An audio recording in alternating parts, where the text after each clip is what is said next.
Think yes. We are live now. Yeah. আসসালামু আলাইকুম everyone. আমি জাবের হাসান বলছি। ইউকে আল্ট্রাসের সাথে কাজ করছি অনেকদিন ধরেই। সো আমরা সোশ্যাল মিডিয়ায় বাংলাদেশ ফুটবল নিয়ে বিভিন্ন ধরনের কাজই করে যাচ্ছি। যেহেতু আমাদের পেজটি আমাদের যে ইউকে বাংলাদেশ আল্ট্রাস এই গ্রুপটি হচ্ছে সোশ্যাল মিডিয়া ভিত্তিক, যেহেতু আমরা দেশের বাইরে থাকি। সো আমরা সোশ্যাল মিডিয়াতেই খুব বেশি একটা রিলায়েবল, আমরা এটাই বলতে হবে। আমরা এখানে রিলাই করি বাংলাদেশ ফুটবলে নিয়ে যতটুকু আমরা কাজ করি আর কি। সো আমাদের যাত্রা খুব বেশি পুরনো না, বাট আমরা অনেক দূরই এগিয়ে আসছি। আমাদের সাথে অনেকেরই ভালো ইন্টারাকশন হচ্ছে, এবং দর্শকরাও আমাদের কার্যক্রম এগুলা ভালোবাসছেন আর কি। সো আমাদের ফেসবুক থেকে বা ইউটিউব অথবা ইনস্টাগ্রাম এই প্ল্যাটফর্মগুলো থেকে আমরা আজই প্রথম কোনো লাইভ সেশন করছি। সো শোনা যাচ্ছে কিনা আমাদেরকে, বা দেখা যাচ্ছে কিনা একটু আমাদেরকে জানাবেন, সো দ্যাট বুঝতে পারি যে অল সেট। সো প্রথমেই আমি আমার ইন্ট্রোডাকশনটা দিয়ে নিই। আমি জাবের হাসান, লন্ডনে ইংল্যান্ডে আছি, লন্ডনে না অবশ্য, আমি সমারসেটে থাকি। আর আমার সাথে আছেন, আমি বলবো একজন ফুটবল বিশেষজ্ঞ, যিনি সবসময় পডকাস্টে গিয়ে থাকেন নর্মালি। লাস্ট কয়েকদিন আমি ওনার সাথে ছিলাম, দেখেছি ওনার কয়েকটা লাইভ পডকাস্ট উইথ খেলার মেলা। আমার সাথে আছেন আমার শ্রদ্ধেয় বড় ভাই আহমদ আতিকুজ্জামান। আসসালামু আলাইকুম ভাই, কেমন আছেন? ওয়ালাইকুম আসসালাম জাবের ভাই, অনেক বড় একটা ইন্ট্রোডাকশন দিলেন। আসলে এত বড় ইন্ট্রোডাকশনের প্রয়োজন ছিল না। ধন্যবাদ আপনাকে, ধন্যবাদ ইউকে বাংলাদেশ আল্ট্রাসকে আজকে আমাকে আমন্ত্রণ জানানোর জন্য। আশা করি আমাদের আজকে লাইভটি একটু উপভোগ্য হবে। অবশ্যই আমি ইতিমধ্যে দেখতে পাচ্ছি অনেক মানুষ ইতিমধ্যে জয়েন করে ফেলছেন আমাদের সাথে। জি। সো আজকে আমি আমাদের লাইভের বিষয়টা একটু বলতে চাই। এটি হচ্ছে, নর্মালি তো আমরা সোশ্যাল মিডিয়ায় আমাদের যে নর্মাল কাজগুলো করে থাকি, এগুলা খুব বেশি একটা যেমন প্রমোশন টাইপের হয় না। আমাদের ব্যাপার স্যাপারগুলো একটু ক্রিটিসাইজ মূলক, বা আমরা ওভারঅল চেষ্টা করি বাংলাদেশের যেভাবেই হোক বাংলাদেশের ফুটবলে কন্ট্রিবিউট করতে। সো আমাদের অ্যাক্টিভিটিস দেখার পর অনেক দর্শকরাই যারা আমাদেরকে ফলো করেন, আমাদের পেজের ফলোয়ার্স, সবাই চায় যে আমরা লাইভে এসে কথা বলি। কারণ কিন্তু সব কথাবার্তা সবসময় ইয়েটা হয় না, লিখে হয় না আর কি। সো আমাদের উচিত লাইভে আসা, এজন্যই আর কি। সো আজকে আমরা না, এটা অবশ্যই এটা বলবো। একটা গ্রেট ইনিশিয়েটিভ। আসলে এটা এরকম উদ্যোগ নেওয়ার প্রয়োজন ছিল আগে থেকেই। আর যেহেতু আপনারা স্টার্ট করছেন, ইনশাআল্লাহ আগামীতে আরো হবে। এটা আমি ইনশাআল্লাহ, হোপফুল। ইনশাআল্লাহ। জি। সো যেমন গতকালকে আমার কাছে কিছু এক্সক্লুসিভ নিউজ আসছে বাংলাদেশ ফুটবলের প্লেয়ারদেরকে নিয়ে। কারণ there are so many things going on in Bangladesh football. So যেগুলো অ্যাকচুয়ালি বলে শেষ করার মতো না। সো এই বিষয় নিয়ে আমরা আলোচনা করব। সো প্রথমে আমি শুরু করতে চাই the landscape of Bangladesh football 5 years ago and now. আমরা তো এখন বাংলাদেশে একটা ফুটবল রেভলিউশন চলছে, এটা মানতেই হবে। যদিও এখন ইন্টারন্যাশনাল ব্রেক নাই, সো আমরা এখন একটু ক্লাব ফুটবলের দিকে নজর দিচ্ছি, বা সবাই একটু ক্লাব ফুটবল নিয়ে বিজি। আমরা যদিও বাংলাদেশি, বাট যেহেতু আমাদের বাংলাদেশে ওরকম ইয়ে নাই, যেমন প্রিমিয়ার লিগ বলেন বা ফুটবল লিগ বলেন, এখানে দলগুলো খুব বেশি একটা ভালো করছে না, বা সবকিছু একদম একটা হাফাজার্ড সিচুয়েশনের মধ্যে আছে, একদম হজবরল। সো আমরা বাংলাদেশি হয়েও আমাদেরকে সাপোর্ট করতে হয় স্প্যানিশ লিগ, ইংলিশ লিগ, এগুলা ইটালিয়ান লিগ, এগুলি আমরা বেশি দেখে থাকি কি। সো যেহেতু একটা রেভলিউশন চলছে, ইনশাল্লাহ সবকিছুতে একটা চেঞ্জেস আসবে। সো প্রথমেই চেঞ্জেস নিয়ে কথা বলতে চাই। আপনার কি মনে হয় বাংলাদেশ ফুটবল কি গত 5 years এর থেকে একটু চেঞ্জ হয়েছে? কোন কোন জায়গায় চেঞ্জ হয়েছে, বা বলে আপনি মনে করেন আর কি? ধন্যবাদ জাবের ভাই। দেখেন, বাংলাদেশ ফুটবলের ল্যান্ডস্কেপটা যদি আপনি একটু বিবেচনা করেন, গত ৫ বছর থেকে আম আজকে পর্যন্ত বাংলাদেশ ফুটবলে একটা হিউজ ধরনের রিভলিউশন চলে আসছে। মানে একটা হিউজ ধরনের আম পরিবর্তন আসছে। এখন পরিবর্তনটা কি ধরনের? এটা হচ্ছে আমাদের বিবেচনার বিষয়। বিবেচনার বিষয় যেটা, আমি যদি বলি, দেখেন ফুটবলের কোয়ালিটির দিক থেকে অনেক কোয়ালিটিফুল ফুটবল এখন আমরা উপহার দিচ্ছে বাংলাদেশ ন্যাশনাল ফুটবল টিম। আম ফুটবল বোর্ডের কথা যদি আপনি চিন্তা করেন, ফুটবল বোর্ডে বিরাট ধরনের একটা চেঞ্জেস আসছে। কারণ আমরা বিগত সময়ে দেখছি যে আম প্রায় 10 বছর 15 বছর ধরে এক একজন এক একটা পোস্টে পড়ে আছে, এদের কোনো চেঞ্জ হচ্ছে না এবং ফুটবল বোর্ডে এদের আসলে খুবই একটা কন্ট্রিবিউশন নাই, তাও কিন্তু ওনারা এই পজিশনগুলা ধরে রাখছে। সো এই জায়গা থেকে অনেক অনেক বিশাল একটা চেঞ্জেস আসছে। প্লাস বিশেষ করে আমি যদি বলি গত বছরের দিক থেকে, যদি হামজা ভাইয়ের আগমনের পর থেকে যদি বলি আরো স্পেসিফিক্যালি, বিরাট ধরনের একটা চেঞ্জ আসছে। সো এই চেঞ্জ গুলো আসলে আসার প্রয়োজন ছিল আরো আগেই। এই যে এটা বাংলাদেশ ফুটবলের ল্যান্ডস্কেপ, ফুল ল্যান্ডস্কেপটাই চেঞ্জ করে দিতে পারতো এই ধরনের যদি ইনিশিয়েটিভ আগে থেকে নেওয়া হইতো। যেহেতু এই চেঞ্জটা অনেক দেরি করে আসছে, তাও আমাদেরকে মানে এটা আমরা ওয়েলকাম জানাইছি, আমাদের অ্যাকসেপ্ট করতে হয়েছে। এবং বিষয়টা হয়েছে কি, যেই চেঞ্জেসটা আসছে এটা আমি আমার কাছে ব্যক্তিগতভাবে মনে করি খুবই পজিটিভ একটা চেঞ্জ আসছে। এই চেঞ্জেস এর জন্য আমরা হচ্ছে ফুটবল নিয়ে এখন কথা বলতেছি, ফুটবলের জার্সি পরে আসি, বাংলাদেশ ন্যাশনাল টিমকে মানে দূর দূরান্ত থেকে গ্যালারিতে দেখতে যাইতেছি। ফুটবল নিয়ে মাতামাতি হচ্ছে, বিভিন্ন ধরনের উন্মাদনা তৈরি হয়েছে। সো এই চেঞ্জেস গুলোর প্রয়োজন ছিল। এবং আমি যদি বলি যে ফুল বিগেস্ট একটা ডাইমেনশনে আপনি যদি চিন্তা করেন, আসলে এটা অনেক বড় ধরনের একটা চেঞ্জেস আসছে জি, বিগত তো কয়েক বছর এই তুলনায় এই যে অবশ্যই। চেঞ্জেস গুলো, এই হিউজ একটা চেঞ্জ বাংলাদেশ ফুটবল নিয়ে যখন মানুষ কোনো কথাই বলতো না, এমনকি আমাদের অনেকেই আছে, যেমন আমার কাজিনই আছে যারা অ্যাকচুয়ালি জানতোই না যে বাংলাদেশ অ্যাকচুয়ালি ফুটবল খেলে। এটা হয়তোবা মানে ওইরকম পপুলার ছিল না বলতে। সো এখন হ্যাঁ, তো আমি আমি সবাই হ্যাঁ, গ্রামে-গঞ্জে। আমি একটা জি, আমি একটা মজার জিনিস এখানে শেয়ার করি আপনার এই প্রশ্ন থেকে। রিসেন্টলি আমি একটা ফ্যামিলি ফাংশনে গেছিলাম। তো ওইখানে কেউ একজন জিজ্ঞেস করতেছে আমাকে যে, "তুমি কি ফুটবল খেলো?" আমি বললাম, "হ্যাঁ, আমি আগে ফুটবল খেলতাম বা এখনো আসলে টুকটাক খেলি, খুব একটা বেশি না।" সে বলতেছে যে, আম "আমরা একদিন 1v1 খেলি। আমার মনে হয় তোমাকে আমি বিট করতে পারবো। But I'm one on one. আমার যে" হ্যাঁ, এইখানে বলতেছে আরকি। একজন বলতেছে যে, আমি তোমাকে বিট করব। আর পাশাপাশি আমি যে ক্যালিবারের ফুটবল খেলি, আমি ন্যাশনাল টিমে চান্স পাবো। বাংলাদেশ ন্যাশনাল টিম এটা তো খুবই বাজে একটা টিম। আমিও খুবই ডিসএগ্রি করলাম সাথে, সাথেই। বললাম যে, "হামজা চৌধুরী, শামিদ সোম এরা বাংলাদেশ ন্যাশনাল টিমে এখন খেলতেছে। এইটা আগের ন্যাশনাল টিম না। যে আপনি যেকোনো লেভেলের যেকোনো আ ধরনের ফুটবল খেলেই ন্যাশনাল টিমে আপনি চান্স পেয়ে যাবেন নো চান্স এবং এট অল। মানি দিনের পর দিন এটা ক্যারি করবেন।" সো এইটা একটা মজার জিনিস ছিল। আমি যখনই সাথে, সাথে ডিফেন্ড করছিলাম। কারণ আমি খুবই হ্যাপিলি এই জিনিসটা ডিফেন্ড করতে পারছিলাম। কারণ এখন যে ক্যালিবারের ফুটবল বাংলাদেশ ন্যাশনাল টিম খেলতেছে, জি, এটা তো আসলে দুর্দান্ত। এই যে গর্ববোধটা আসলো আপনার ভিতরে, বা এই যে আপনি বললেন বাংলাদেশের জার্সি পরে আপনি বিভিন্ন জায়গায় যান বা প্রাউডলি রিপ্রেজেন্ট করেন। সো অবশ্যই। এই যে চেঞ্জেসটা হুম। আসলো বাংলাদেশে, এর ক্রেডিট আপনি কাকে দিতে চান? এখানে যেহেতু আপনি ম্যানেজমেন্ট নিয়ে একটা কথা বললেন, বাংলাদেশ ফুটবলের ম্যানেজমেন্টের কোনো মানে ক্রেডিট পাওয়ার যোগ্য, নাকি আপনি অন্য কাউকে দিতে চান, কোনো প্লেয়ার বা সমর্থকদের, এরকম কিছু একটা? দেখেন, ক্রেডিটের ব্যাপারটা যখন চলে আসে তখন আসলে এই ১ম ক্রেডিট যেটা সেটা আম আমাদের মতো ফুটবল ফ্যানদেরই পাওয়া উচিত। মানে যাদের হচ্ছে একটা কথা আছে না যে, নিজের খেয়ে বনের মুষ তাড়ানো আরকি, যে ব্যাপারটা। আম যে নিজের খেয়ে আপনি বাংলাদেশের ফুটবল ম্যাচ দেখতে যাচ্ছেন, বাংলাদেশের ফুটবলকে সাপোর্ট করতেছেন। যদিও আমাদের কোনো মানে সফলতা খুব একটা নাই। তো এই ক্রেডিটটা সর্বপ্রথম এই যে বাংলাদেশ ফুটবলের যে পুনর্জাগরণ যেটা, এই ক্রেডিটটা ১ম এই বাংলাদেশের ফুটবল ফ্যানরাই পাবে। এটা শুধু বাংলাদেশের আনাচে-কানাচে ছড়িয়ে ছিটিয়ে যারা আছে তারাই না, এবং বহির্বিশ্বে বিভিন্ন ইউরোপিয়ান অনেক দেশেই যারা বাংলাদেশের ফুটবল মানে দলকে রিপ্রেজেন্ট করতেছে বা যারা হচ্ছে সাপোর্ট করতেছে বিভিন্ন জায়গা থেকে। এটা হচ্ছে একটা ব্যাপার, ক্রেডিটের জায়গা। তারপরে আছে আপনার যে কোয়েশ্চেনটা ছিল যে ম্যানেজমেন্টকে আপনি ক্রেডিট দিবেন কিনা না। দেখেন, এখানে খুবই একটা পজিটিভ একটা জিনিস আমি বলে রাখি। এই ম্যানেজমেন্ট বোর্ড যখন নতুন করে আসছিল এই প্যানেলটা, তারা কিন্তু খুব ১ম ৬ মাসের ভিতরে খুবই ভালো কিছু কাজ করছে। আম এই এইটা হচ্ছে আপনাদের অ্যাকসেপ্ট করতে হবে। কারণ হচ্ছে ইয়েস। এই যে শমী-চুমের ব্যাপারটা। হামজা চৌধুরীর কাজটা কিন্তু পুরাতন প্যানেলই করছিল। কিন্তু উনারা খুব একটা আম মানি শেষ পর্যন্ত নিয়ে যেতে পারেন আরকি। হ্যাঁ, সেটাই।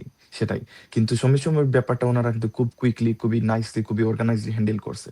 প্লাস হচ্ছে ফাহমিদুলের ব্যাপারটাও আপনি দেখেন বা কিউবার ব্যাপারটাও দেখেন। কয়েকজন ফুটবলারের ক্ষেত্রে জিনিসটা হইছে কি, ওরা খুবই নাইসলি কোন ধরনের মিসম্যানেজমেন্ট ছাড়াই এই জিনিসটা করতে পারছে। সো বাংলাদেশ ফুটবল ফেডারেশনকেও আপনি এই ক্রেডিটটুকু দিতে পারবেন বা দিতে পারেন। কারণ হচ্ছে দেখেন, আমাদের ক্রিটিসাইজ এর জায়গাটা কখন তৈরি হয়? ক্রিটিসাইজ এর জায়গা তৈরি হয় যখন মানুষ ডিফারেন্সিয়েশন টা করতে পারে যে, আমি আগে এরকম ছিলাম, এখন এরকম আছি। আগেই কেন ভালো ছিলাম বা এখন কেন ভালো নেই, এই জায়গা থেকে তো ক্রিটিসিসটা আসে। এখন Yes. আমরা হচ্ছে বাংলাদেশ ফুটবল ফেডারেশনকে বা বোর্ডকে আমরা বিভিন্ন ধরনের ক্রিটিসাইজ করি, বিভিন্ন ধরনের দোষারোপ করি, যেমন ওনাদের কথার সাথে কাজের মিল নাই। আরেকটা জিনিস এখানে হচ্ছে ওনাদেরকে ক্রেডিটটুকু এটুকু দিতেই হয়, যেমন বিভিন্ন জায়গায় ওনারা কিন্তু ইমপ্রুভও করছে। এই জি। ইমপ্রুভ যেটা করছে এটা আবার ক্রিটিসাইজের জায়গা থেকেই করছে। যেমন আমরা বলছি বাংলাদেশ ফুটবল ফেডারেশনে আপনারা যে ব্রডকাস্টিং এর মান নাই, মানে ওনারা কিন্তু অলওয়েজ একটা পুশিং এর মধ্যে রাখতে হয় নাকি? হ্যাঁ, ওই যে হ্যাঁ, হ্যাঁ, সেটাই, সেটাই। এই যে ইঞ্জিন ছাড়া পুশিং গাড়ির মতো। যে সেটাই। গাড়ি চাকা আছে বাট এই যে নিজে থেকে চলার কোনো মাধ্যম নাই। এই স্ট্রেংথটা এই নাই। সবসময় কাইন্ড অফ হ্যাঁ, কাইন্ড ধাক্কাই অফ দিচ্ছে। যেমন ফুটবল ফ্যানরাই তো হচ্ছে ফুটবলের শক্তি, তাই না? তো সেই জায়গা থেকে ফুটবল ফ্যানরাই কিন্তু ক্রিটিসাইজ টুকু করবেন। এতটুকু খুবই, খুবই কমন একটা ব্যাপার। সো এই জায়গা থেকে দেখেন আমরা দেখেছি বিভিন্ন স্পেশালি ইন ইটালিয়ান লিগস আমি দেখেছি অনেক সময় যে প্লেয়াররা আসে ফ্যানদের সাথে কোনো একজন ফ্যান যদি ফিউরিয়াস হয়ে যায় অনেক সময় তো এটা depends on the situation of the match actually so sometimes hmm, hmm, players make a lot of mistakes অনেক সময় এগুলো আমরা ব্লান্ডার বলে থাকি যে যেটা হুম, হুম, একটা লস কজ করে ফেলে সো যখন একটা ফ্যান ফিউরিয়াস হয়ে যায় ফুটবলার ফুটবলাররা কয়েকজন মিলে ওই ফ্যানদের সাথে গিয়ে কথা বলে সো মানে হ্যাঁ, it actually clearly shows the importance of fans and the power of fans actually of football course, fans of course, জি তো অফ এই কোর্স। জিনিসটা কি বাংলাদেশে একটু ডিফারেন্ট মনে হয় আপনার কাছে নাকি মানে ঠিকই আছে আম কাইন্ড অফ ডিফারেন্ট বাট অবশ্যই এটা হচ্ছে আমি আমি যদি বলি যে আ অন্যান্য দেশের পার্সপেক্টিভ এর সাথে যদি আপনি একটু মিলাইয়া দেখেন, কিছুটা ডিফারেন্স তো আছেই অবশ্যই। যেমন আপনার এশিয়ান দলগুলো, আপনি যে দক্ষিণ এশিয়ায় আপনি কম্পিট করতেছেন। এশিয়ার যদি আপনি একটু বড় ডাইমেনশন আপনি দেখেন, এশিয়ার বিভিন্ন দলগুলো যারা আছে এরা কিন্তু খুবই, খুবই সিরিয়াস ফুটবল খেলে এবং এরা হচ্ছে শুধু সিরিয়াস ফুটবলই না, অর্গানাইজেশনাল লেভেলের যে ধরনের যে কাঠামোগত যে আহাম যে ব্যাপারগুলা, পরিকল্পনা থেকে শুরু করে আপনার ফুটবলের আ যে জিনিসগুলা ওনারা ইমপ্লিমেন্ট করে, এগুলা কিন্তু খুবই, খুবই শক্ত হাতে করে এবং খুবই সিরিয়াস ওয়েতেই করে। সো এই জিনিসগুলা থেকে আমাদের ফুটবল কিন্তু অনেক, অনেক পিছিয়ে আছে। ফুটবল ফ্যানদের যদি আমি বলি যে শুধুমাত্র স্টেডিয়ামে উনারা এইখানে চিয়ার আপ করেন, দলকে একটা সাপোর্ট করেন। এটা তো একটা ব্যাপার গেল। প্লাস হচ্ছে ওই যে ক্রিটিসাইজ এর জায়গাটুকু উনারা উনারা ওপেন রাখতে হবে। যেমন এই ক্রিটিসাইজ টুকু যদি না করে ফুটবল ফেডারেশন কিন্তু উনাদের ইচ্ছামত কাজটা করবে। এবং মিডিয়ার সামনে যখন জবাবদিহিতার জায়গা তৈরি হয়, তখন কিন্তু উনাদের অ্যাকশন নিতে আ উনারা কিন্তু আম উনারা বাধ্য হন। এইটা একটা ব্যাপার আছে। জি আমি দেখতে পাচ্ছি আমাদের এলমান মতিন এখানে জয়েন হয়েছেন আমাদের future star Elman Matin, how ইনশাআল্লাহ are you, bro? Hi Alman Mothin. Yeah. We Nice missed to you in meet the you. Yeah, hopefully we're missed you gonna in the see you tournament. someday. Yeah, inshallah in our next event. Yeah, so আরেকটি question যেটা থেকে আমি একটু বেরিয়ে আসছিলাম। So যখন আমরা ওই যে অরিজিন প্লেয়ারদেরকে নিয়ে কথা বললাম হামজা চৌধুরী এবং সমিত সোম। ওরা আসায় বাংলাদেশ ফুটবল একটা রেভলিউশন তৈরি হলো এবং বাংলাদেশের ফুটবল Definitely. নিয়ে এখন আমরা সাধারণ ফ্যান্সরা এখন আমরা স্বপ্ন দেখি যেটা অ্যাকচুয়ালি আমাদের মানে শুধু স্বপ্নই দেখি না এই স্বপ্ন বাস্তবায়নের একটা চিন্তা বা আমাদের পরিকল্পনা এখন তৈরি হয় সো এটা একটা হিউজ চেঞ্জ কিন্তু আহ, বাংলাদেশে ফুটবলে যখন শামিদ সোম হামজারা আসে তখন কি আমাদের দেশের প্লেয়াররা যারা এই দেশে জন্ম নিয়েছে যারা বিকেএসপিতে খেলে বা মানে গ্রামে গঞ্জে খেলে তাদের সম্ভাবনাটা কি আম, পিছনে পড়ে যায় না এই বিষয়টা আপনি কিভাবে দেখেন যখন বাইরে থেকে অরিজিন প্লেয়াররা আসে তখন আমাদের do we really under estimate the players of our country Uh,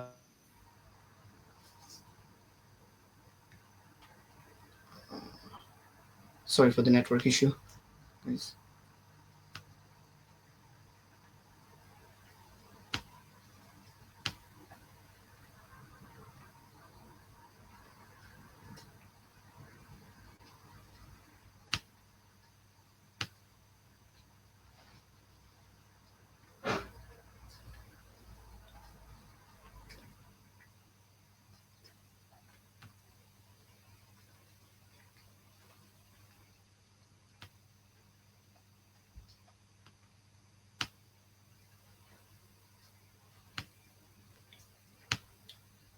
We are extremely sorry for the network issue, guys.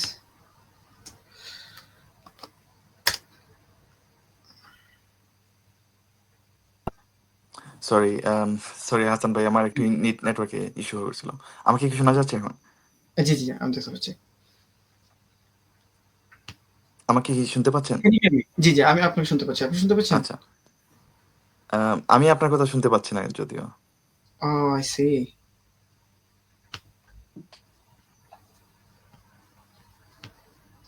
Can you hear me now? Can you hear me now? আমি আপনার কথা শুনতে পাচ্ছি না। Oh, I see. I think.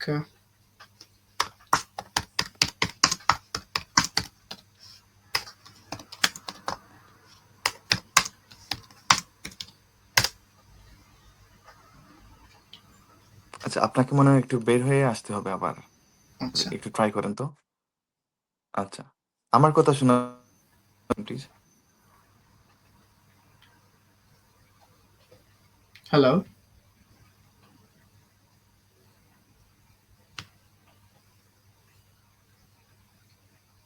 হ্যাঁ, হাসান ভাই, আপনার কথা আমি শুনতে পাচ্ছি। আমার কথা শোনা যায়?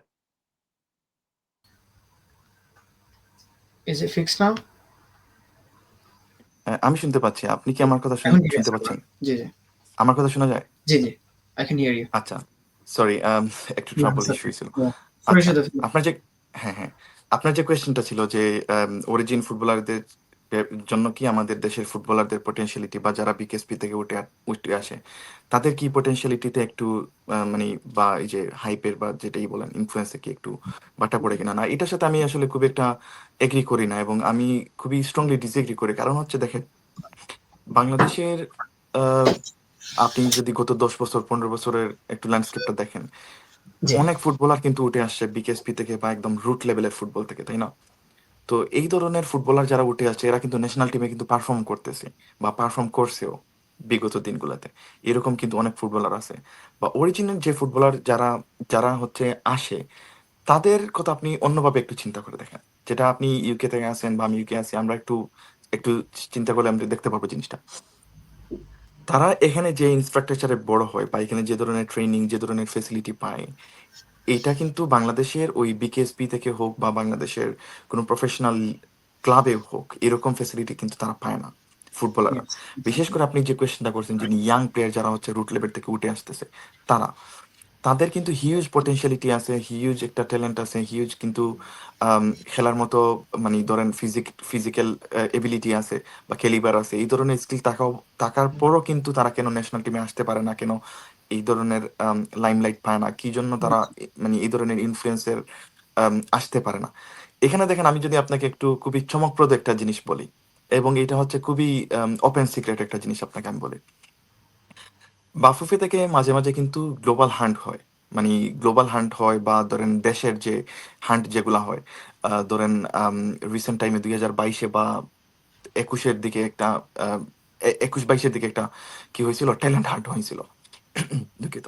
তো এই ট্যালেন্ট হান্টে অ্যাম যারা বেরিয়ে আসছিল, যে ট্যালেন্ট হান্ট থেকে, এদেরকে কি আমরা এখন এইজ ভিত্তিক কোনো দলে দেখতে পাইতেছি কিনা? এটা হচ্ছে আমার কোয়েশ্চেন। আমি কিন্তু দেখতে পাইতেছি না। না, ধরেন বঙ্গবন্ধু গোল্ড কাপ থেকে এই যে একটা টুর্নামেন্ট আসছিল বাংলাদেশে। তো বঙ্গবন্ধু গোল্ড কাপ থেকে অনেক, অনেক ফুটবলার কিন্তু বেরিয়ে আসছিল। এরা yes. ওদের জেলা চ্যাম্পিয়ন হওয়ার পরে If I'm not এরকম wrong, আসছিল। maybe the first one was held in 2025, 2015, 15, maybe. Yes, Yes. Yes 15। So এই ধরনের টুর্নামেন্ট গুলা যখন হয়, ধরুন অনেক অনেক প্লেয়ার যখন বেরিয়ে আসে, এরা কিন্তু এতটুকু হাইপ পায় না এবং এতটুকু অ্যাকোমোডেশন পায় না যে ওরা হচ্ছে ন্যাশনাল টিম পর্যন্ত যাইতে পারবে, কারণ ওদেরকে এইভাবে গাইডলাইন দেওয়া হয় না। লং জার্নি, এটা একটা লং লম্বা জার্নি জার্নি, ডেফিনেটলি। এখানে আর সাপোর্ট আরেকটা দরকার। এক্সাম্পল আমি আপনাকে একটা জিনিস দেই। জি, ধরেন ক্লিয়ারম্যান থেকে আপনার মনে আছে সম্ভবত যে ম্যানচেস্টারে ৭ জন ফুটবলার আসছিল বাংলাদেশ থেকে। জি, আপনার মনে থাকার কথা, হ্যাঁ? ওরা হচ্ছে অনেক সারা দেশ থেকেই ওই যে হান্টের মাধ্যমেই আসছিল অনেক প্রতিভাবান ফুটবলার। এদের খোঁজখবর কি বা খবরাখবর কি বাফুফে রাখে বা রাখছিল ওই সময়? আমরা এটা লজ্জাজনক একটা জিনিস আপনাকে বলি। ওই যে আম আ গোল্ড কাপের সম্ভবত একজন ফুটবলার যখন সে বাংলাদেশকে রিপ্রেজেন্ট করতে চাইছিল একটা এইজ লেভেলের, তারপর হচ্ছে সে রিক্সা চালাইছে একটা পর্যায়ে যায়া। এবং এটা কিন্তু নিউজে হেডলাইন হয়েছে বাংলাদেশের এবং রিসেন্ট টাইমের ঘটনায় কিন্তু। So, ওই যে যে আমরা অরিজিন ফুটবলার যাদের বলি ওরা কিন্তু খুব হাইপ কম পায় কম্পেয়ার টু ওদের তুলনায়। কিন্তু ওরা হাইপ না পাইলেও কি করে, ওরা ফিজিক্যালি স্ট্রং থাকার পরেও এবিলিটি থাকার পরেও কিন্তু ওরা ন্যাশনাল লেভেল পর্যন্ত আসতে পারে না, কারণ হচ্ছে ওই যে ওদের পর্যাপ্ত গাইডলাইনটাটুকু Yes. দেয়া হয় না। এটা একটা ব্যাপার। আমরা এই দেশে স্পেশালি ইন ইংল্যান্ড আমরা যে জিনিসগুলো দেখে থাকি একদম একাডেমি লেভেল থেকে ন্যাশনাল টিম পর্যন্ত যে জার্নিটা হয়, এখানে বিভিন্ন ধরনের ফুল সাপোর্ট থাকে। আমি এটা একটা প্যাকেজ বলবো। এখানে একটা প্ল্যান করা তারা একাডেমি লেভেল থেকে যে ফেসিলিটিগুলো পেয়ে আসে একটা ন্যাশনাল টিম প্লেয়ার পর্যন্ত কিন্তু মানে প্রসেসটা সেম থাকে। জি।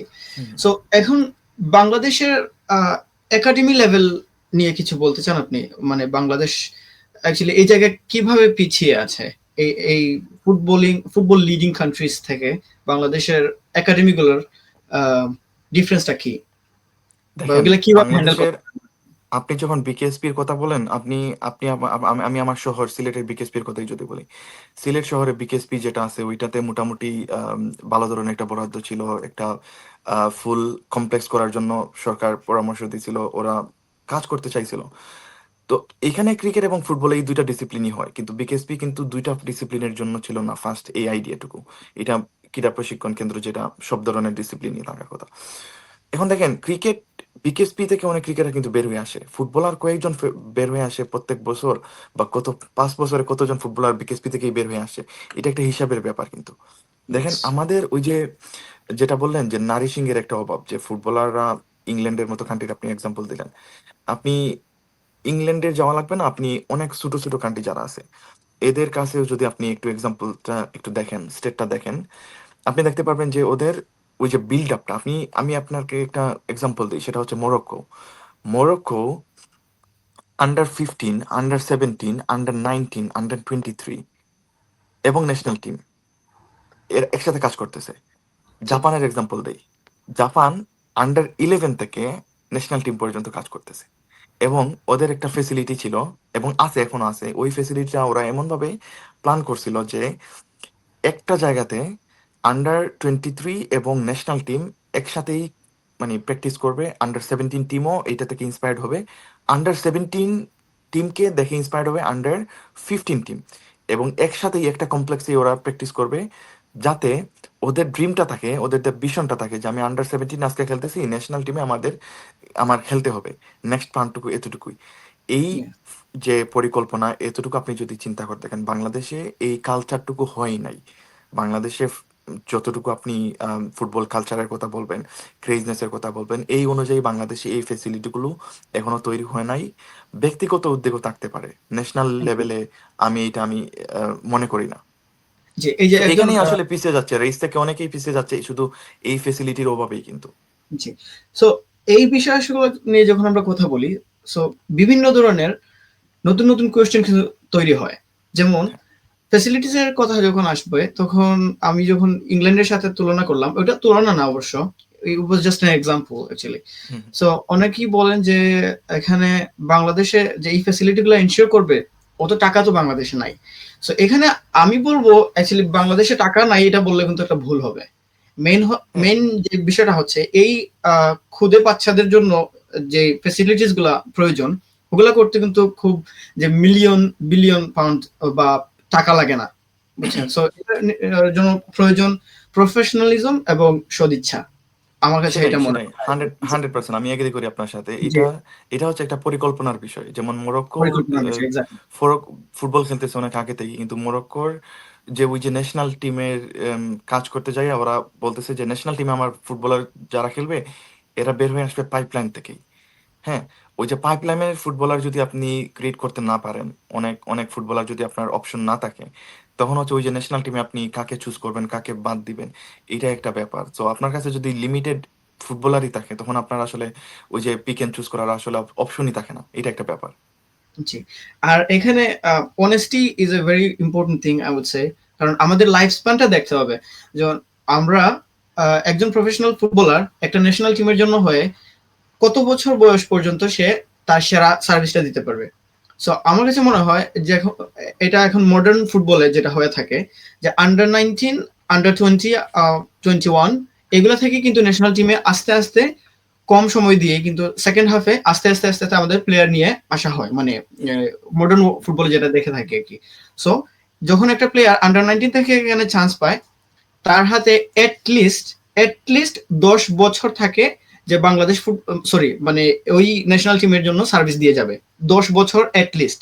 কারণ কোনো প্লেয়ারই কিন্তু 30 বছরে মানে রিটায়ার করে না। দেখুন মেসি খেলতেছে এখনো, ক্রিস্টিয়ানো রোনালদো কিন্তু 40। সো ফিজিক্যাল এবিলিটি থাকলে তারা খেলতে পারে, কিন্তু আমাদের বিষয়টা দেখতে হবে আমরা বাংলাদেশি, সো আমাদের ওই রকম ফিজিক্স নাই কিন্তু।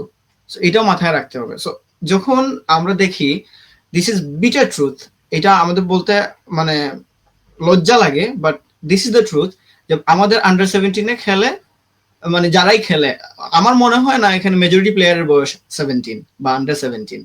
আমার এটা কাছে এটা লজ্জার ব্যাপার আসলে।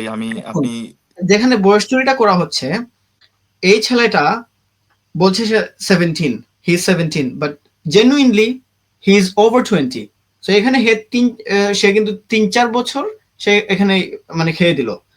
সো যখন সে কাগজে কলমে 21 হবে, তখন জেনুইনলি সে কিন্তু 30s এর কাছাকাছি চলে যাচ্ছে। সো ওই প্লেয়ার যখন কাগজে কলমে 20 হওয়ার পর যখন ন্যাশনাল টিমে আসবে, সে তার কাছ থেকে আমরা কিভাবে কতটুকু আশা করতে পারি, মানে কি এক্সপেকটেশন থাকবে ওই প্লেয়ারের কাছে? দেখেন, খুবই গুরুত্বপূর্ণ একটা কোয়েশ্চেন। আমি জানি আপনি যে জিনিসটা অ্যাটেনশন ড্র করছেন। সো এখানে আমি একটা জিনিস বলি আপনাকে, সেটা হচ্ছে আপনি স্পেন বা ওয়ার্ল্ডের অনেক অনেক ফুটবলিং নেশন, অনেকগুলা ফুটবলিং নেশনের এক্সাম্পল এখানে দিতে পারবেন, যারা হচ্ছে ওদের প্লেয়ারগুলা মানে একাডেমি থেকে যখন বের হয়ে আসে, ওদের আন্ডার 16, 17 এর প্লেয়ারগুলা কিন্তু ন্যাশনাল টিমে চান্স পায়। এরকম কিন্তু মানে এক্সাম্পল প্রতিদিনই হচ্ছে, অহরহ হচ্ছে, ন্যাশনাল টিমে হোক, ক্লাব লেভেলে হোক, তাই না? জি, এখন যার বয়স 17, ও কিন্তু 17 বয়স দেখানোর পরে হোক বা দেখানোর থেকে সবচেয়ে ইম্পর্টেন্ট যে জিনিসটা, যে 17 এইজে বা 18 এইজে ওর ক্যালিবার কতটুকু, ওই ক্যালিবার অনুযায়ী কিন্তু ন্যাশনাল টিমে চান্স পাইতেছে। সো এখানে দেখেন, কেউ একজনের বয়স যদি 17 থাকে, এখন সে খেলতেছে 17, এবং কারো একজনের বয়স হচ্ছে 20 আপ, সেও খেলতেছে 17। সো সে আসলে কার সাথে কম্পিটিশনটা করতেছে? এক্স্যাক্টলি। যার কার সাথে কম্পিটিশন করতেছে এটা একটা ব্যাপার। সো ওই 17 টিমেরও কিন্তু সে বেস্ট প্লেয়ার হইতে পারে, but end of the day আপনি যেটা বললেন, ও যখন ক্যারিয়ারটা স্টার্ট আপ করতে পারবে, মানে ক্যারিয়ারটা স্টার্ট করবে, ওর যখন জার্নিটা শুরু হবে, ওর এইজ 25, 20, 23, ও যখন ন্যাশনাল টিমের ফুটবলারদের সাথে খেলবে, ও কিন্তু কম্পিট করতে পারবে না। একদম yes, easy S that, compete করতেই পারবে না। এজন্য আপনার বয়স না লুকিয়ে, আপনার যে বয়সটা ওই অনুযায়ী আপনি ওই লেভেলের ফুটবলটাই খেলেন। আপনার যদি বয়স 25 থাকে, আপনি ন্যাশনাল টিমে এসে চান্স পান, নেক্সট 5 বছর, 7 বছর, 8 বছর আপনি হয়তো দলকে সার্ভিস দিতে পারবেন। এরকম হয়, যেমন ধরেন আম, কেউ একজন অভিষেক হয়েছে আপনার 24 বছর বয়সে, কেউ একজনের অভিষেক হয়েছে আপনার 21 বছর বয়সে। তো এই যে 3 বছরের যে গ্যাপটা, 3 বছরে কিন্তু একটা প্লেয়ার অনেক ম্যাচিউর্ড হয়। সো 3 বছর পরে যেমন ম্যাচিউর্ড হয়, 3 বছর আগে কিন্তু সে দল থেকে বাদ পড়ার চান্সও থাকে। কিন্তু আপনি ইয়েস। যেটা বললেন যে ফিজিক্যাল এবিলিটি এবং সবকিছু যদি মিলাই আসে, ফিটনেস ধরে রাখতে পারে, এবিলিটি যদি থাকে, তখন একটা প্লেয়ার লং রানের জন্য যাইতে পারে।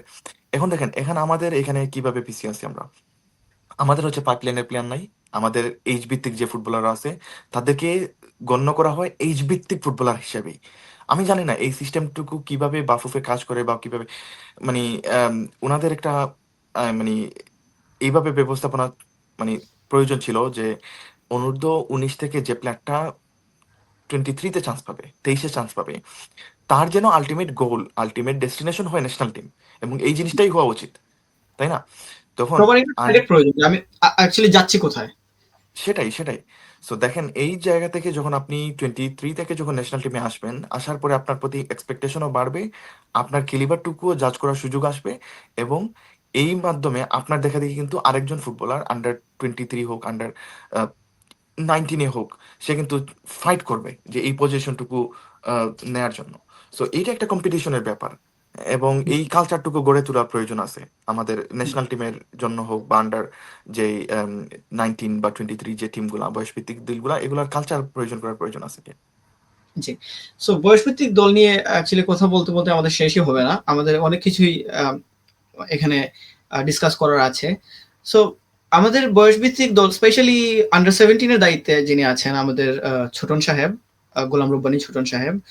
ওনার লাস্ট ৩-৪ টা ম্যাচ দেখলে আপনি দেখবেন বাংলাদেশের এই যে যুবারা কয়েক ডজন গোল দিয়ে দিছে। মানে ৫টা এরকম কিছু একটা। আমি অতটা মানে খেয়াল করি নাই। But huge goals. এটা হ্যাঁ, উইনের জন্য 20 মানে ওরা হচ্ছে 4 ম্যাচে 20টা গোল দিছে, একটা গোল কনসিড করছে, 8টা এবং 5টা করে গোল দিছে, আর একটা বাহরাইনের সাথে 2টা গোল দিছিল। জি। সো এই এই যে জিনিসটা বা এই যে এত স্কোর বাংলাদেশ করছে, সো এটা তো মানে প্রথম যে ভিজুয়াল জিনিসটা আসে যে এটা ওরা I mean they are doing really good, they are doing really good. Definitely. তো আপনার কি মনে হয় আগামী ২-১ বছরে বাংলাদেশ ন্যাশনাল টিম কি এই দল থেকে কোনো প্লেয়ার পাবে?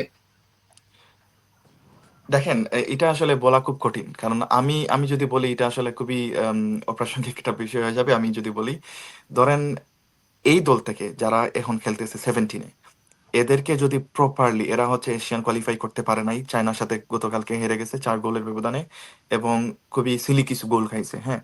তো দেখেন, এখানে কোচের ট্যাকটিক্স থাকতে পারে, ফেডারেশনের বিভিন্ন ধরনের অবকাঠামোগত বিভিন্ন ধরনের পরিবর্তন আসতে পারে। এগুলো হচ্ছে অন্য আলাপ। আমি যদি বলেন, এদের কাছ থেকে আমি কয়েকজন ফুটবলারকে আমি ন্যাশনাল টিমে আমি ইন ফিউচারে দেখতে চাচ্ছি কিনা, না, অবশ্যই আমি চাই। এবং এইখানে খুবই ট্যালেন্টেড কিছু ফুটবলার কিন্তু আছে। আন্ডার 17 এ যারা ফুটবল খেলতেছে, এরা খুবই ট্যালেন্টেড ফুটবলার, এবং আগামীতে এরা ন্যাশনাল টিমে চান্স পাওয়ার মতো এবিলিটি রাখে। কিন্তু কথাটা হচ্ছে কি, এই যে 17 থেকে ন্যাশনাল টিমের যে লং রান, এই যে খুবই একটা ডিস্টেন্সের ব্যাপার, এতটুকু কিন্তু এরা যাইতে পারবে কিনা এর একটা ব্যাপার আছে। এখন এটা বলি আপনাকে সত্য যে ব্যাপারটা, যে এখানে স্বজন প্রীতির একটা ব্যাপার আছে, এখানে দুর্নীতির একটা ব্যাপার আছে, সিন্ডিকেটের একটা ব্যাপার আছে, কোচ কাকে পিক করবে কাকে চুজ করবে সেখানে একটা ব্যাপার আছে। প্লাস হচ্ছে দেখেন, ফেডারেশন কিন্তু প্রোফাইল গুলা ঘাটে, যেমন কাকে দিয়ে মার্কেট ভ্যালু, কাকে দিয়ে হাইপ, কাকে দিয়ে ইনফ্লুয়েন্স তৈরি করা যায়, এই জিনিসগুলো কিন্তু ফেডারেশনের মধ্যে আছে। সো এবং ইভেন ক্লাবের কথা আপনি যদি চিন্তা করেন, ধরেন এখানে বেস্ট যে প্লেয়ারটা আপনার 17 টিম থেকে আসছে, ওরা কি আম, কোন একটা ক্লাব আমাদেরকে পিক করছে, ওদেরকে কি কল করছে বা চুক্তিতে নিছে? এই দ্বারা যতদিন পর্যন্ত তৈরি না হয়েছে, যেমন আন্ডার 17 একটা প্লেয়ার কিন্তু ন্যাশনাল টিমে না খেলতে পারলেও একটা ক্লাবে কিন্তু কোলাপ পাইতেই পারে। আমাদের অফকোর্স। দেশের ক্লাবগুলা কিন্তু এই যে বিশ্বমানের ক্লাব না, কিন্তু ক্লাবের কালচারটা তৈরি করার জন্য আমি বলতেছি যে এইটা একটা প্রফেশনালিজম। যেমন হচ্ছে আপনার আন্ডার 23 একটা প্লেয়ার, এমন অনেক ফুটবলার আছে যেমন আন্ডার 23-তে খেলে এবং এবং ন্যাশনাল টিমে খেলে। এই জি। ধরনের যে ক্লাবে সাইনিং করানোর বা কন্ট্রাক্টে নিয়ে আসার একটা যদি ব্যবস্থা হয় এবং এই কালচারটুকু তৈরি হয়, তখন দেখবেন আপনি আরো উৎসাহিত মানে হবে বাকিরা।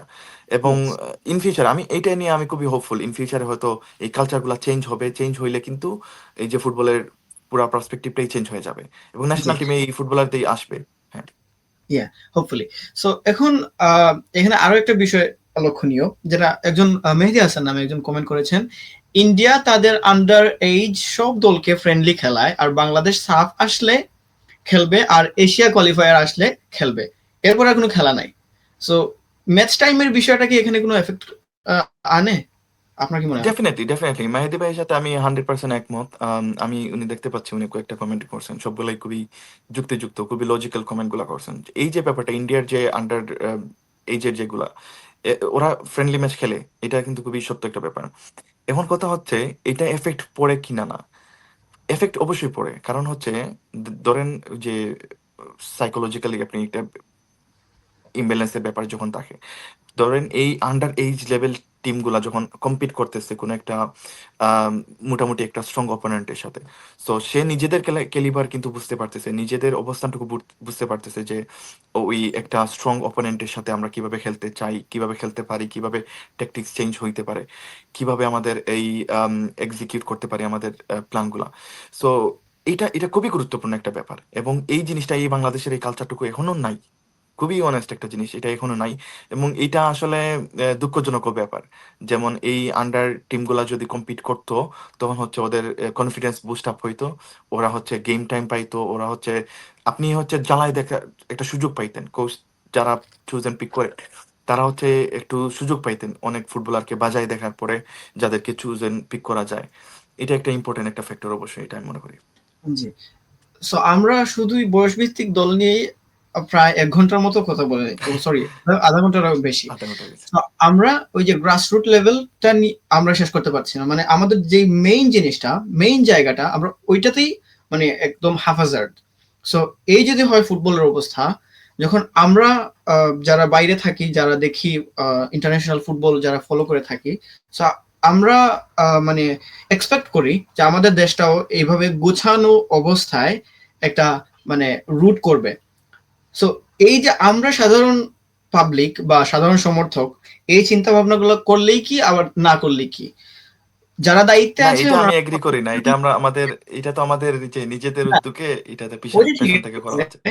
ওইটা ঠিক আছে, হ্যাঁ অবশ্যই। সো এই প্যাশনটুকু আমাদের চেয়ে বেশি থাকার কথা যারা দায়িত্বে আছেন। কিন্তু আমি যদি নাম বলতেও এখানে কোনো অসুবিধা নেই, এই যে ফাহাদ করিম সাহেব, ওনারা লিটারালি আমাদের ফুটবলকে নিয়ে এবং আমাদের সাধারণ সমর্থকদের ইমোশন নিয়ে ওনারা কিন্তু মজা করছেন।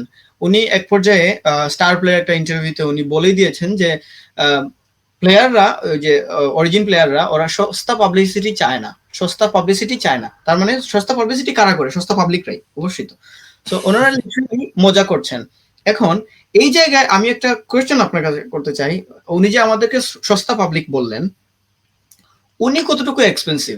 কারণ ওনার মধ্যে প্রফেশনালিজমটা কই?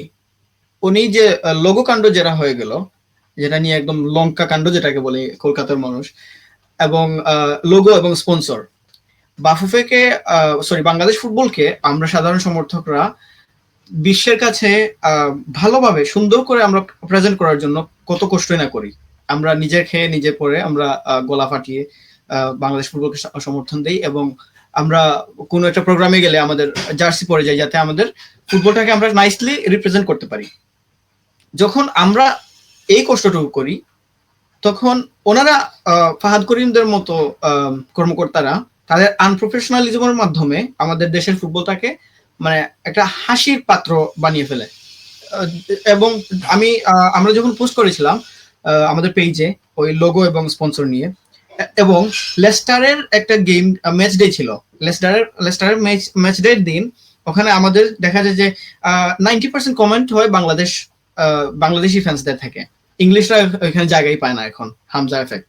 সো ওইখানে আমি দেখছি কিছু ইংলিশ ফ্যান্স, ওরা লোগো এবং স্পন্সর নিয়ে আমাদের সাথে মশকরা করছিল, ওরা আমাদের হাসি ঠাট্টা করছিল যে একটা দেশের ফুটবল ইন্টারন্যাশনাল, তারা আবার ইন্টারন্যাশনাল ফুটবল খেলে, অথচ একটা লোগো এবং স্পন্সর তারা কোনো কিছু কনফার্ম না করে এটা পাবলিশ করে দেয়।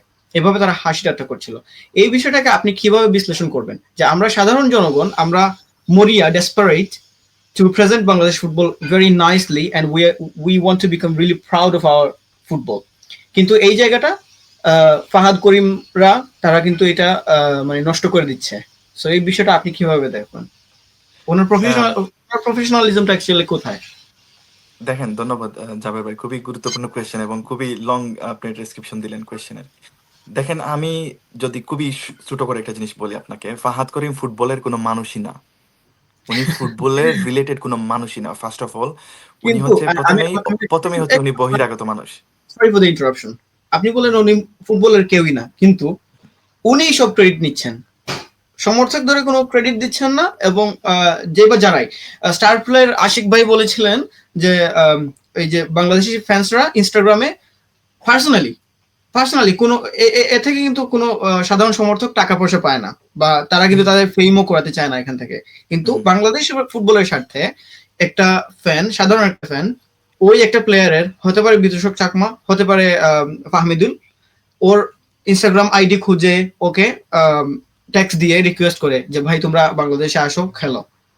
সো এই যে ফ্যানদের যে ক্রেজ, বা বাংলাদেশের যারা সমর্থকরা যারা ইয়েতে গ্যালারিতে গিয়ে সমর্থন দেয়, ওরা ম্যাচ করতে চায়, ইউরোপিয়ান ফুটবলের সাথে ম্যাচ করতে চায়, এইগুলো দেখেই কিন্তু ইন্সপায়ার্ড হয়েছিল সমিত সোম। সে কিন্তু নিজেই বলেছে, আমি ফ্যান্সদের জন্য এসেছি। ফাহমিদুলকে আনার সময় সমর্থকদের যে একটা পাগলামি অবস্থা দেখলেন, এটা তো অ্যাপ্রিশিয়েট করার মতোই। আমি আপনাকে একটু সমস্ত ক্রেডিট কিন্তু ফাহাদ করিম নিজেই নিচ্ছেন এখানে। ফাহাদ করিমকে ক্রেডিটটা নিতেই দেন। উনি যেহেতু মানে বাংলাদেশ ফুটবল ফেডারেশনের সহসভাপতি এবং 4 জন সহসভাপতির একজন, উনি কিন্তু একমাত্র সহসভাপতি না প্রথমত। তারপর হচ্ছে উনি হচ্ছে মিডিয়া এবং মার্কেটিং এর ডিপার্টমেন্টের হেড। সো এই ক্রেডিটটুকু উনি যতদিন আছেন, উনার চেয়ারে আছেন, উনাকে এই ক্রেডিটটুকু নিতে দেন। এই ক্রেডিটটুকু নেয়ার দায়িত্ব উনি নিচেই নিছেন, সো এতটুকু উনাকে করতে দেন। পাশাপাশি ওনার ক্রিটিসাইজটুকু আপনি করেন। এখন জি, কথা হচ্ছে ফাহাদ করিমের ক্রিটিসাইজটুকু আমি শুরু করতে চাই এভাবে। ফাহাদ করিম প্রথমে ফুটবলের সাথে কোনো জড়িত মানুষই না, ফার্স্ট অফ অল। উনি হচ্ছে একজন ইভেন্ট ম্যানেজমেন্ট কোম্পানির একজন হেড। উনার কোম্পানি আছে, উনার বিজনেস আছে, এই আছে সেই আছে। তো উনি হচ্ছে সালাউদ্দিন সাহেবের সাথে উনার বিভিন্ন ধরনের কন্ট্রাকচুয়াল রিলেশনশিপ ছিল, বিভিন্ন ধরনের ওনারা কাজ হচ্ছে ওনারা বাফুফের বিভিন্ন কাজ উনি ফাহাদ করিম সাহেবকে দিয়ে করাইতেন। সালাউদ্দিন সাহেবের কথা বলতেছি। জি, তো এইখান থেকে কিন্তু উনার উনার ফুটবলে আসা, এবং ফুটবলে আসা মানে হচ্ছে উনার ব্যক্তিগত পার্সোনাল, একদম ব্যক্তিগত। উনার কোম্পানির স্বার্থে, কোম্পানি যেহেতু নিজেরই কোম্পানি, সো কোম্পানির স্বার্থে মানে হচ্ছে নিজের স্বার্থে ফুটবলে আসা। সো এখানে দেখেন ব্যক্তি স্বার্থকতাটা সবচেয়ে ইম্পর্টেন্ট বিষয়টা ছিল উনার ফাহাদ করিমের ব্যাপারে। সো উনি দেখেন বাংলাদেশে যে মানে অর্ধ মৃত মৃতপ্রায় যে ফুটবলটা ছিল তখন হচ্ছে স্পন্সর নিয়ে কেউ মাথা ঘামাইতো না। মানে কে টাইটেল স্পন্সর, কে হচ্ছে লিগ স্পন্সর করতেছে, কে হচ্ছে বলে স্পন্সর করতেছে, এইগুলো নিয়ে খুব একটা মাথা ঘামাইতো না। ওই সময় কিন্তু ফাহাদ করিম ওনার সাথে জড়িত ছিলেন বেশ কয়েক বছর আগে থেকেই বলতেছি। তো এখন দেখেন, আম, উনি যখন আমাদেরকে বললেন সস্তা পাবলিসিটি, এইটার মানে ডিফেন্সে আমি জাস্ট একটা জিনিসই বলি।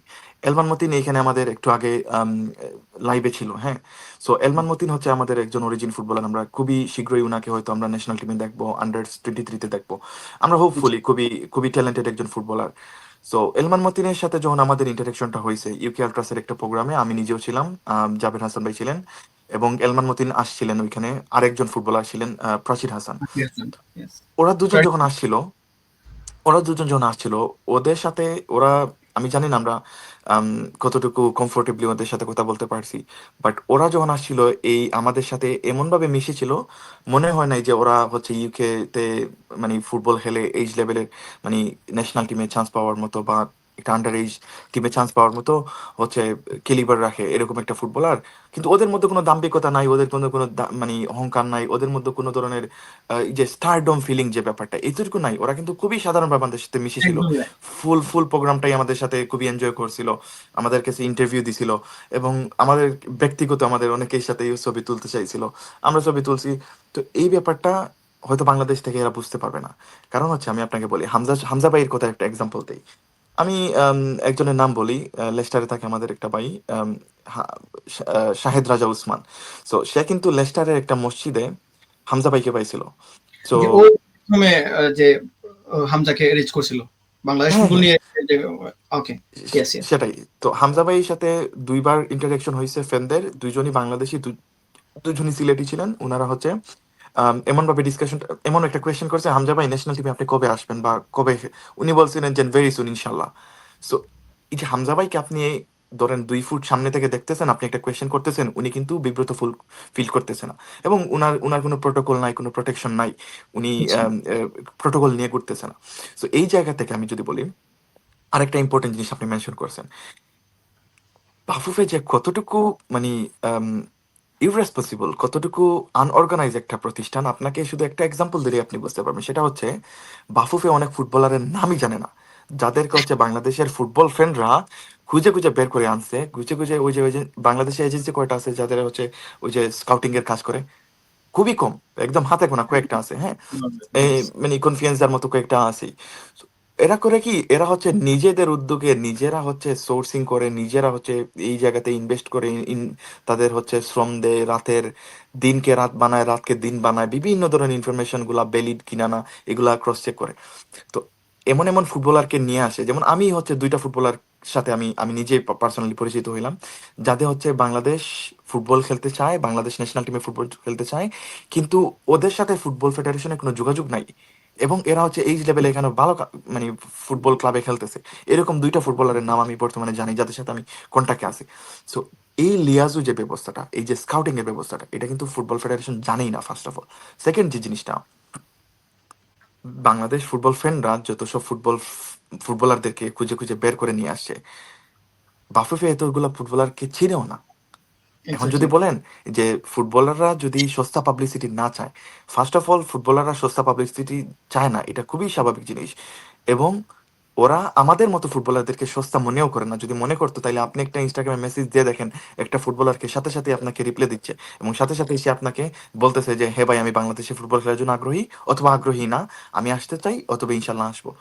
এই যে ইন্টারাকশনটা হচ্ছে বাংলাদেশ ফুটবল ফ্যানদের, তো এই ক্রেডিটটুকু বাংলাদেশ ফুটবল দর্শকদের একদম মানে ফ্যানদের এইটা ক্রেডিটটুকু দেওয়া লাগে। এবং ফাহাদ করিম সাহেবের, হ্যাঁ প্লিজ। ইম্পর্টেন্ট, কতটা ইম্পর্টেন্ট এইটা মানে আপনি বুঝতে পারবেন যখন আপনি if you go back 3-4 years, যখন কোভিড ছিল, কোভিডে যখন ইয়ে ছিল না, ফুটবলের গ্যালারিতে কোনো দর্শক যাওয়া এলাউড ছিল না, তখন কিন্তু ফুটবল অনগোয়িং ছিল, football was being played then as well. কিন্তু তখন ফুটবলের প্রাণ ছিল না, ফুটবল শুধুই ছিল একটা খেলা। এই বিষয়ে অনেক প্লেয়াররাই, আর্লিং হালান্ডের মতো প্লেয়াররাও কিন্তু ওই যে ফ্যান্স নিয়ে কথা বলছে, কিন্তু যে ফ্যান্স নাই আমাদের, এই ফুটবল কারা দেখবে, বা আমরা অ্যাকচুয়ালি এই ফুটবলটা অ্যাকচুয়ালি এনজয় করি না। তো এনজয় সেটাই football is a combination of struggle. আমি বলি পার্সোনালি, আমি মনে করি ফুটবল ইজ লাইফ। ফুটবলে এনজয়মেন্ট আছে, ক্লাইম্যাক্স আছে। দেখুন মানে football is the only game যেটা ভেরি মাচ আনপ্রেডিক্টেবল। আপনি কিন্তু বলতে পারবেন না, এখন লিভারপুল যদি খেলে, ধরেন একটা টিম, চ্যাম্পিয়নশিপের একটা টিম আচ্ছা, এখন ধরলাম লেস্টার ভার্সেস লিভারপুল, আপনি কিন্তু আগে থেকে প্রেডিক্ট করতে পারবেন না যে খুবই লিভারপুলই, টাফ, সেটাই বুঝছেন, খুবই tough. Very tough, very tough. It is possible but very tough, এটা কিন্তু মানতে হবে। সো ফুটবল সেটাই ইজ লাইফ। ফুটবলে ক্লাইম্যাক্স আছে, এখানে it's a combination of climax, struggle and enjoyment, সরো, এভরিথিং। সো এই বিষয়টা সবকিছু মিলিয়ে কিন্তু ফুটবল। সো সেটাই। ফ্যান্সদের ফ্যান্সদের ছাড়া এখানে প্রাণ নাই অ্যাকচুয়ালি।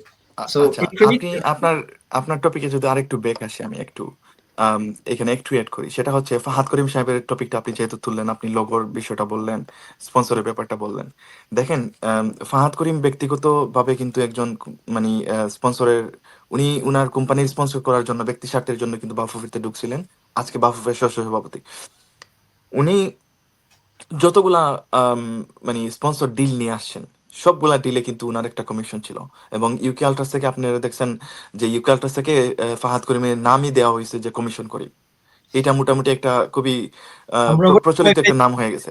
কয়েকটা আম, দিয়ে দিচ্ছি হ্যাঁ, ওই যে সব। কমিশন করিম, যেটা যেটা বলা হয় যে কিছু জিনিসটা আছে না, যে যখন আপনি বলেন যা রটে তা কিছুটা হলেও বটে।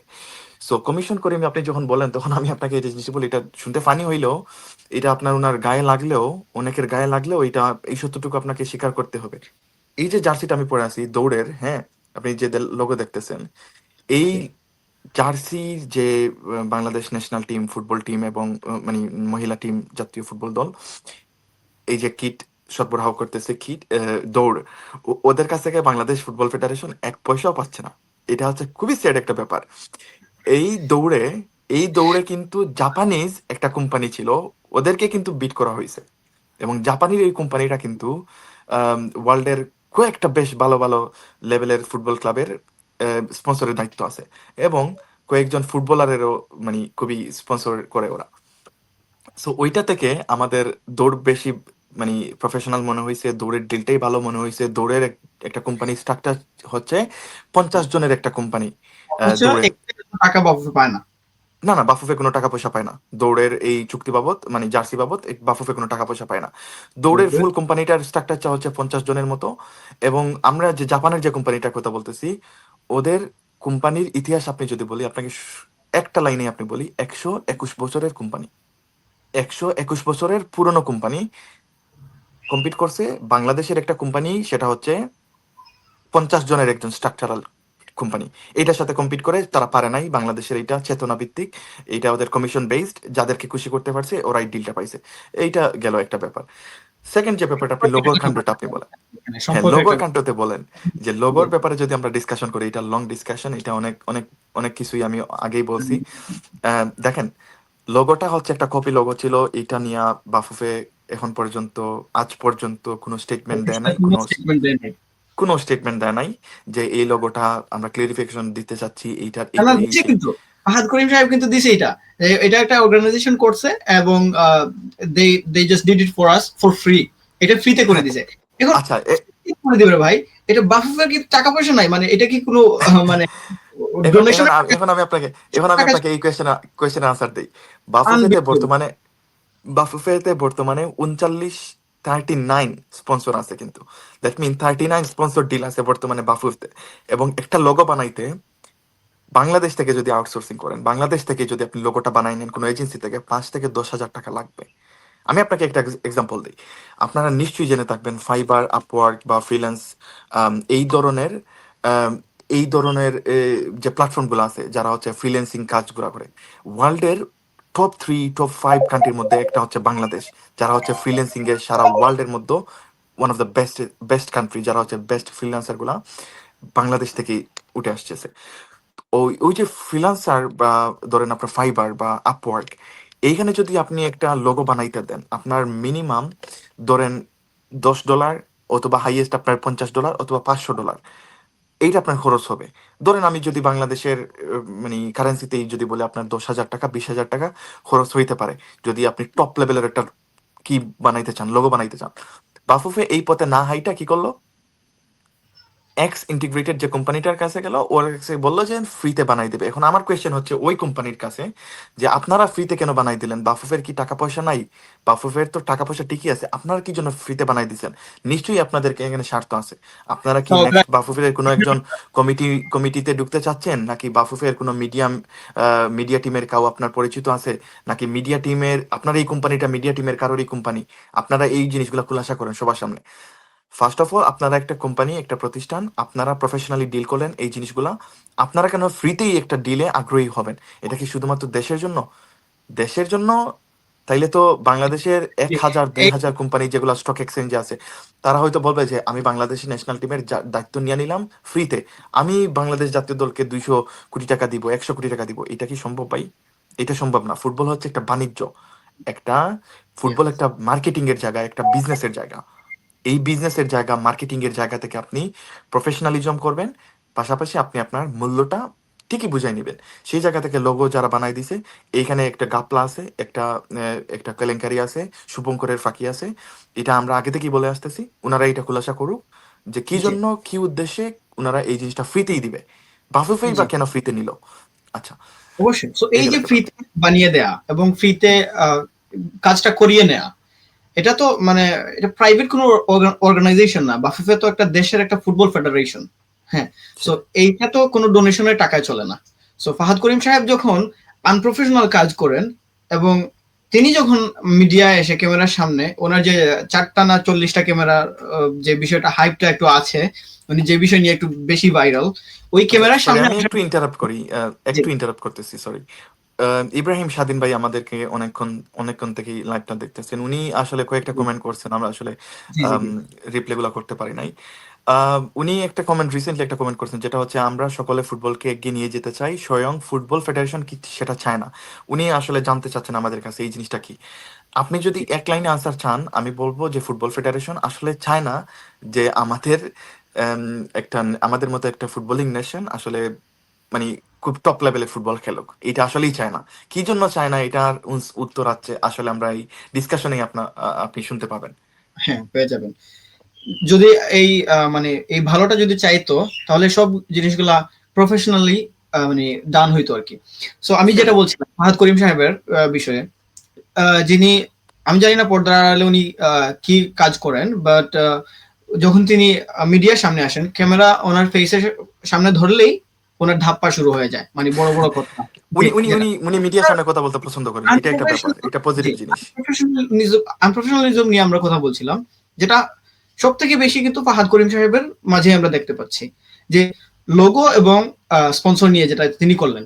এখন অনেকেই বলবে আর এটা তো বিএফএল এর, এটা তো বাফুফের সাথে কোনো কিছু না। না, এটা যখন আপনি এটা বলবেন তখন আমি বলবো যে বাইরের যে কান্ট্রি গুলো আছে, ওগুলা লিগ আয়োজন করে, তার জন্য আলাদা কমিটি আছে, ন্যাশনাল টিমের সেটাই। জন্য আলাদা কমিটি আছে। বাট আমাদের যেহেতু ফাহাদ করিমরাই এর দায়িত্বে আছেন, তাহলে এই দায়ভারটুকু তাদেরকেই নিতে হবে।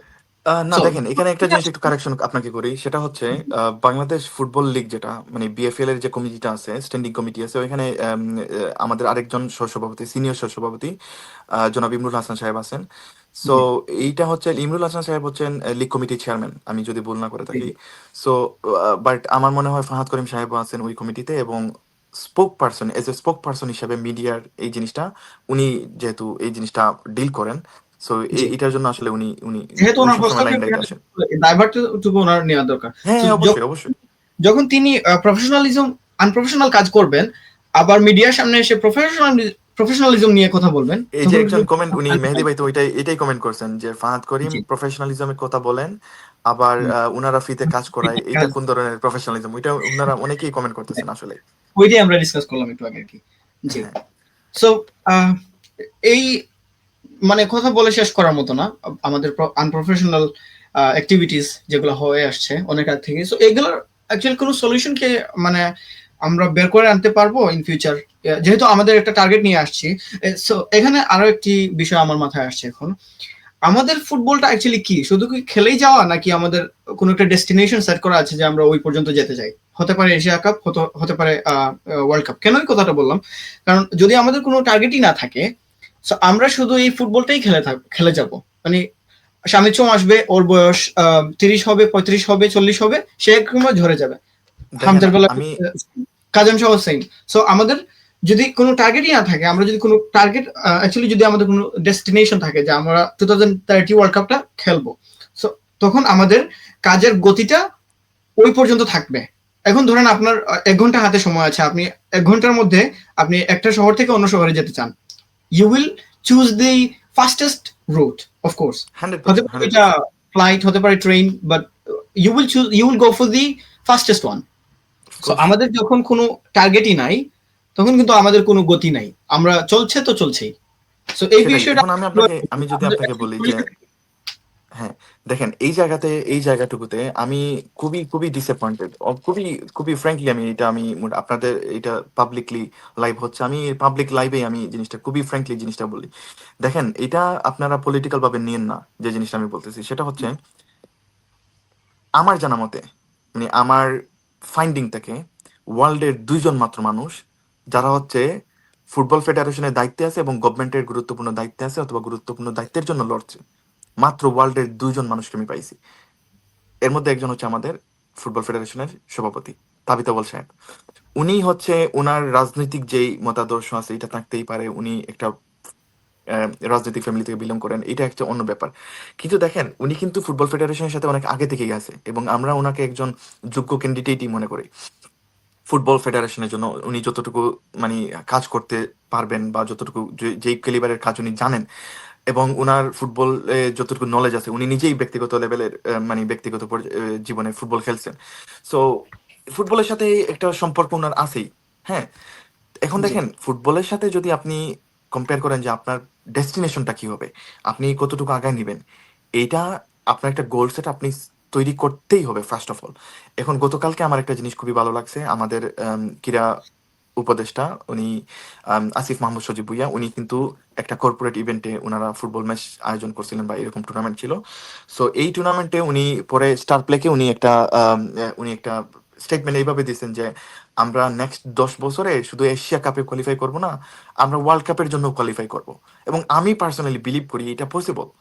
10 বছর এনাফ একটা সময়, এই 10 বছরে ওয়ার্ল্ড কাপে কোয়ালিফাই করা খুবই পসিবল। এখন আপনাকে কি করতে হবে, আপনার ফুল এই যে সিস্টেমটা আছে, ফুল ইনফ্রাস্ট্রাকচার যেটা আছে, আপনার যে ফুল কাঠামোটা আছে, এই পরিকল্পনাটুকু আপনি আজকেই বাদ দিয়ে দিবেন। আল্লাহ হাফিজ বলে আপনি বলবেন যে পুরাতন এই যে ব্যবস্থাটা আছে আমি আমি বাদ দিলাম, আমি পরিকল্পনা নিচ্ছি নেক্সট 10 ইয়ার্স, যোগ্য মানুষকে বসাবো, যোগ্য মানুষ আমাদের কাজ করবে, যোগ্য মানুষের প্যানেল আসবে, যোগ্য স্কাউটিং আসবে, যোগ্য ফুটবলাররাই চান্স পাবে এবং নেক্সট 10 বছরের ভিতরে যেই ফুটবলাররা ওয়ার্ল্ড কাপে নিয়ে যেতে পারবে এদেরকে আজকে থেকে আমরা নারিশিং করা শুরু করব। জি। এই যে আমাদের আলোচনা শুরুতেই বলছিলেন আপনি আন্ডার 17 কেউ, এখন দেখেন নেক্সট 10 ইয়ার্স পরে আন্ডার 17 একটা প্লেয়ারের কিন্তু বয়স 27, দ্যাট মিনস সে কিন্তু ওয়ার্ল্ড কাপ খেলবে, মানে আমাদের ন্যাশনাল টিমে। এটা কিন্তু এখন খাতা আজকে কলমে, থেকে এটা কিন্তু সেটাই, খাতা কলমে। সেটা। এখন যদি আজকে থেকে আপনি ওনাকে নারিশ না করেন, এই ফুটবলারকে যদি আপনি গোসাই মাঝে নারিশ না করেন, তখন দেখবেন ওই 10 বছর পরে কিন্তু ওরে খুঁজেই পাবেন না, ওরে তো 4 বছর পরে খুঁজেই পাবেন না, সে বিদেশ চলে যাবে ভাই, সবার বাংলাদেশে লাইফে ফুটবল নাই। যখন যখন একটা আমাদের সবারই প্ল্যান থাকে যে এই বয়সের ভিতরে আমি একটা কাজ করব। তো যখন সেটাই একজন ফুটবলার তার বয়স পেরিয়ে যায় কিন্তু সে দলে চান্স পায় না, তখন কিন্তু তার তো লাইফ আটকালে চলবে না, সে তো তার লাইফ তো সে নিয়ে যেতে হবে ওইভাবে। সো তখন সে কি করে, ফুটবলটা ছেড়ে দিয়ে সে অন্য ব্যবসা ওইরকম কিছু একটা খুঁজে নেয় আর কি। সো হ্যাঁ, হ্যাঁ, এটা অনেকেই very অনেক প্রফেশনাল লাইফে মুভ করে। আমি শর্টলি আপনার আনসারটা দিয়ে দিই এভাবে যে ধরেন প্ল্যানটা কি, আমাদের একটা প্ল্যান, গোল সেট করতে হবে। যেমন আমরা হচ্ছে এশিয়ান কাপে খেলবো, এশিয়ান কাপে চ্যাম্পিয়ন হব, সাফ চ্যাম্পিয়ন হব। আমি একটা জিনিস আপনাকে বলি, খুবই হাস্যকর মনে হইতে পারে, নেক্সট 2026-এর জুন জুলাইতে আমাদের কলম্বোতে, শ্রীলঙ্কাতে আপনার সাফ চ্যাম্পিয়নশিপটা হবে। মানে আমি যদি বলি দক্ষিণ এশিয়ার আমাদের আমাদের সার্কভুক্ত দেশগুলোর একটা বিশ্বকাপ যদি বলি, কারা কম্পিট করবে? নেপাল, ভুটান, বাংলাদেশ, ইন্ডিয়া, এই কান্ট্রিগুলোই তো কম্পিট করবে, তাই না? তো এই কান্ট্রিগুলো কম্পিট করলেও আমি মনে করি পার্সোনালি যে এই নেক্সট সাফ ওয়ার্ল্ড কাপের অভিষিক্ত চ্যাম্পিয়ন বাংলাদেশ এখনই বলে দিতে পারি আমি। কি জন্য? মানে হইতে এই পারে। যে বর্তমানে যে ক্যালিবারের যে প্লেয়ার গুলা বাংলাদেশ ন্যাশনাল টিমে খেলতেছে, এটা আমি খুবই হোপফুল নেক্সট সাফ চ্যাম্পিয়ন আমরা হব। এখন এইটার জন্য আমাদের টেকনিক্যালি কাজ করতে হবে, আমাদের কাজ করতে হবে। এখন দেখেন আমাদের প্ল্যানিংটা কি, আমাদের প্ল্যানিংটা কি সাফ চ্যাম্পিয়ন হওয়া, আর বছরে 2টা বা 4টা আমরা ফ্রেন্ডলি ম্যাচ খেলা, ইন্টারন্যাশনাল ম্যাচ খেলা। আর আমি মিডিয়ার সামনে বলবো আমি মোজাম্বিককে নিয়ে আসতেছি, উগান্ডাকে নিয়ে আসতেছি, আমি আর্মেনিয়াকে ধরে নিয়ে আসতেছি, আমি অমুক দেশকে নিয়ে আসতেছি, আর পরে কি আমাদের সে এই নেপালের সাথে আর ভুটানের সাথে ম্যাচ খেলতে হবে? এটাই কি আমাদের প্ল্যান? আমাদের প্ল্যান কি যে আমাদের বোর্ডের 4 বছরের পজিশন শেষ হইলেই আমি আহ, আমি চলে গেলাম, আর ফুটবল নতুন যে বোর্ডটা আসবে ওরা হচ্ছে কন্টিনিউ করে নিয়ে যাবে? এটাই কি আমাদের প্ল্যান? আমার মনে হয় না এটা প্ল্যান হওয়া উচিত। আমাদের প্ল্যান হওয়া উচিত আজকে থেকেই, এখন থেকেই, যে আমাদের নেক্সট কোচ কে হবে, নেক্সট টেকনিক্যাল ডিরেক্টর কে হবে। একজন টেকনিক্যাল ডিরেক্টর যে বাংলাদেশের আছেন উনি হচ্ছে কোচদেরও কোচিং করান, আন্ডার একটা এই যে একটা টিমেরও কোচিং করান, উনি হচ্ছে ন্যাশনাল টিমের এলিট প্যানেলের কোচিং করান, এলিট প্যানেলের কোচ কোচ হিসাবেও থাকেন, এবং হচ্ছে স্কাউটিং এরও দায়িত্ব থাকেন। উনাকে আসলে উনারা বাংলাদেশ বাফুফে প্রচুর দায়িত্ব দিয়ে দিছে, এবং এত পরিমাণ দায়িত্ব দিছে উনি মনে করতেছেন যে বাংলাদেশের উনার থেকে বেশি বা ভালো ফুটবল কেউ বুঝে না, জানে না। উনার উনার জ্ঞানটুকুই সবচেয়ে সর্বেসর্বা আর কি। সো এই জি, পজিশন থেকে বের হয়ে আসতে হবে। এই যে টেকনিক্যাল ডিরেক্টর যিনি আছেন, উনার উনার পজিশনটা সীমিত করা হোক, চেঞ্জ করা হোক, এটা হচ্ছে বাফুফের ব্যাপার। তবে জি, একটা গোল সেট করা উচিত, যেমন আমরা অবশ্যই। কি করব না করব আজকে থেকেই বা এখন থেকেই শুরু করা উচিত। যেমন হচ্ছে নেক্সট ওয়ার্ল্ড কাপের জন্য আমি আপনাকে একটা ছোট্ট এক্সাম্পল দিই। আপনি নিশ্চয়ই জেনে থাকবেন ক্যাপ বার্থডে ওরা হচ্ছে ওয়ার্ল্ড কাপে চান্স পাইছে। Yeah. 56,000 পপুলেশনের একটা কান্ট্রি।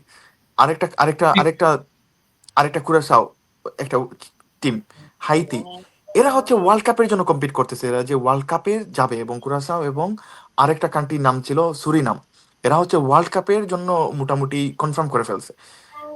1,50,000 আয়তনের একটা দেশ, জনসংখ্যার একটা দেশ, এত ছোট আয়তনের এত ছোট জনসংখ্যার একটা দেশ, ফুটবলার হচ্ছে বিভিন্ন জায়গায় খেলতেছে, মানে নেদারল্যান্ডের লিগে খেলতেছে, ওদেরকে টানি টানি নিয়ে আসতেছে, বলতেছে যে ন্যাশনাল টিমের জন্য খেলো, এই টিমটাকে নিয়ে আমরা ওয়ার্ল্ড কাপে যাই।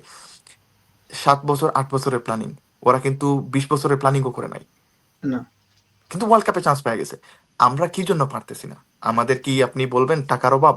আমাদের ফুটবল ফেডারেশনে প্রচুর টাকা পয়সা আছে বর্তমানে। অবশ্যই। এই তো কয়দিন আগে 2 কোটি টাকা বোনাস পাইলো প্লেয়াররা।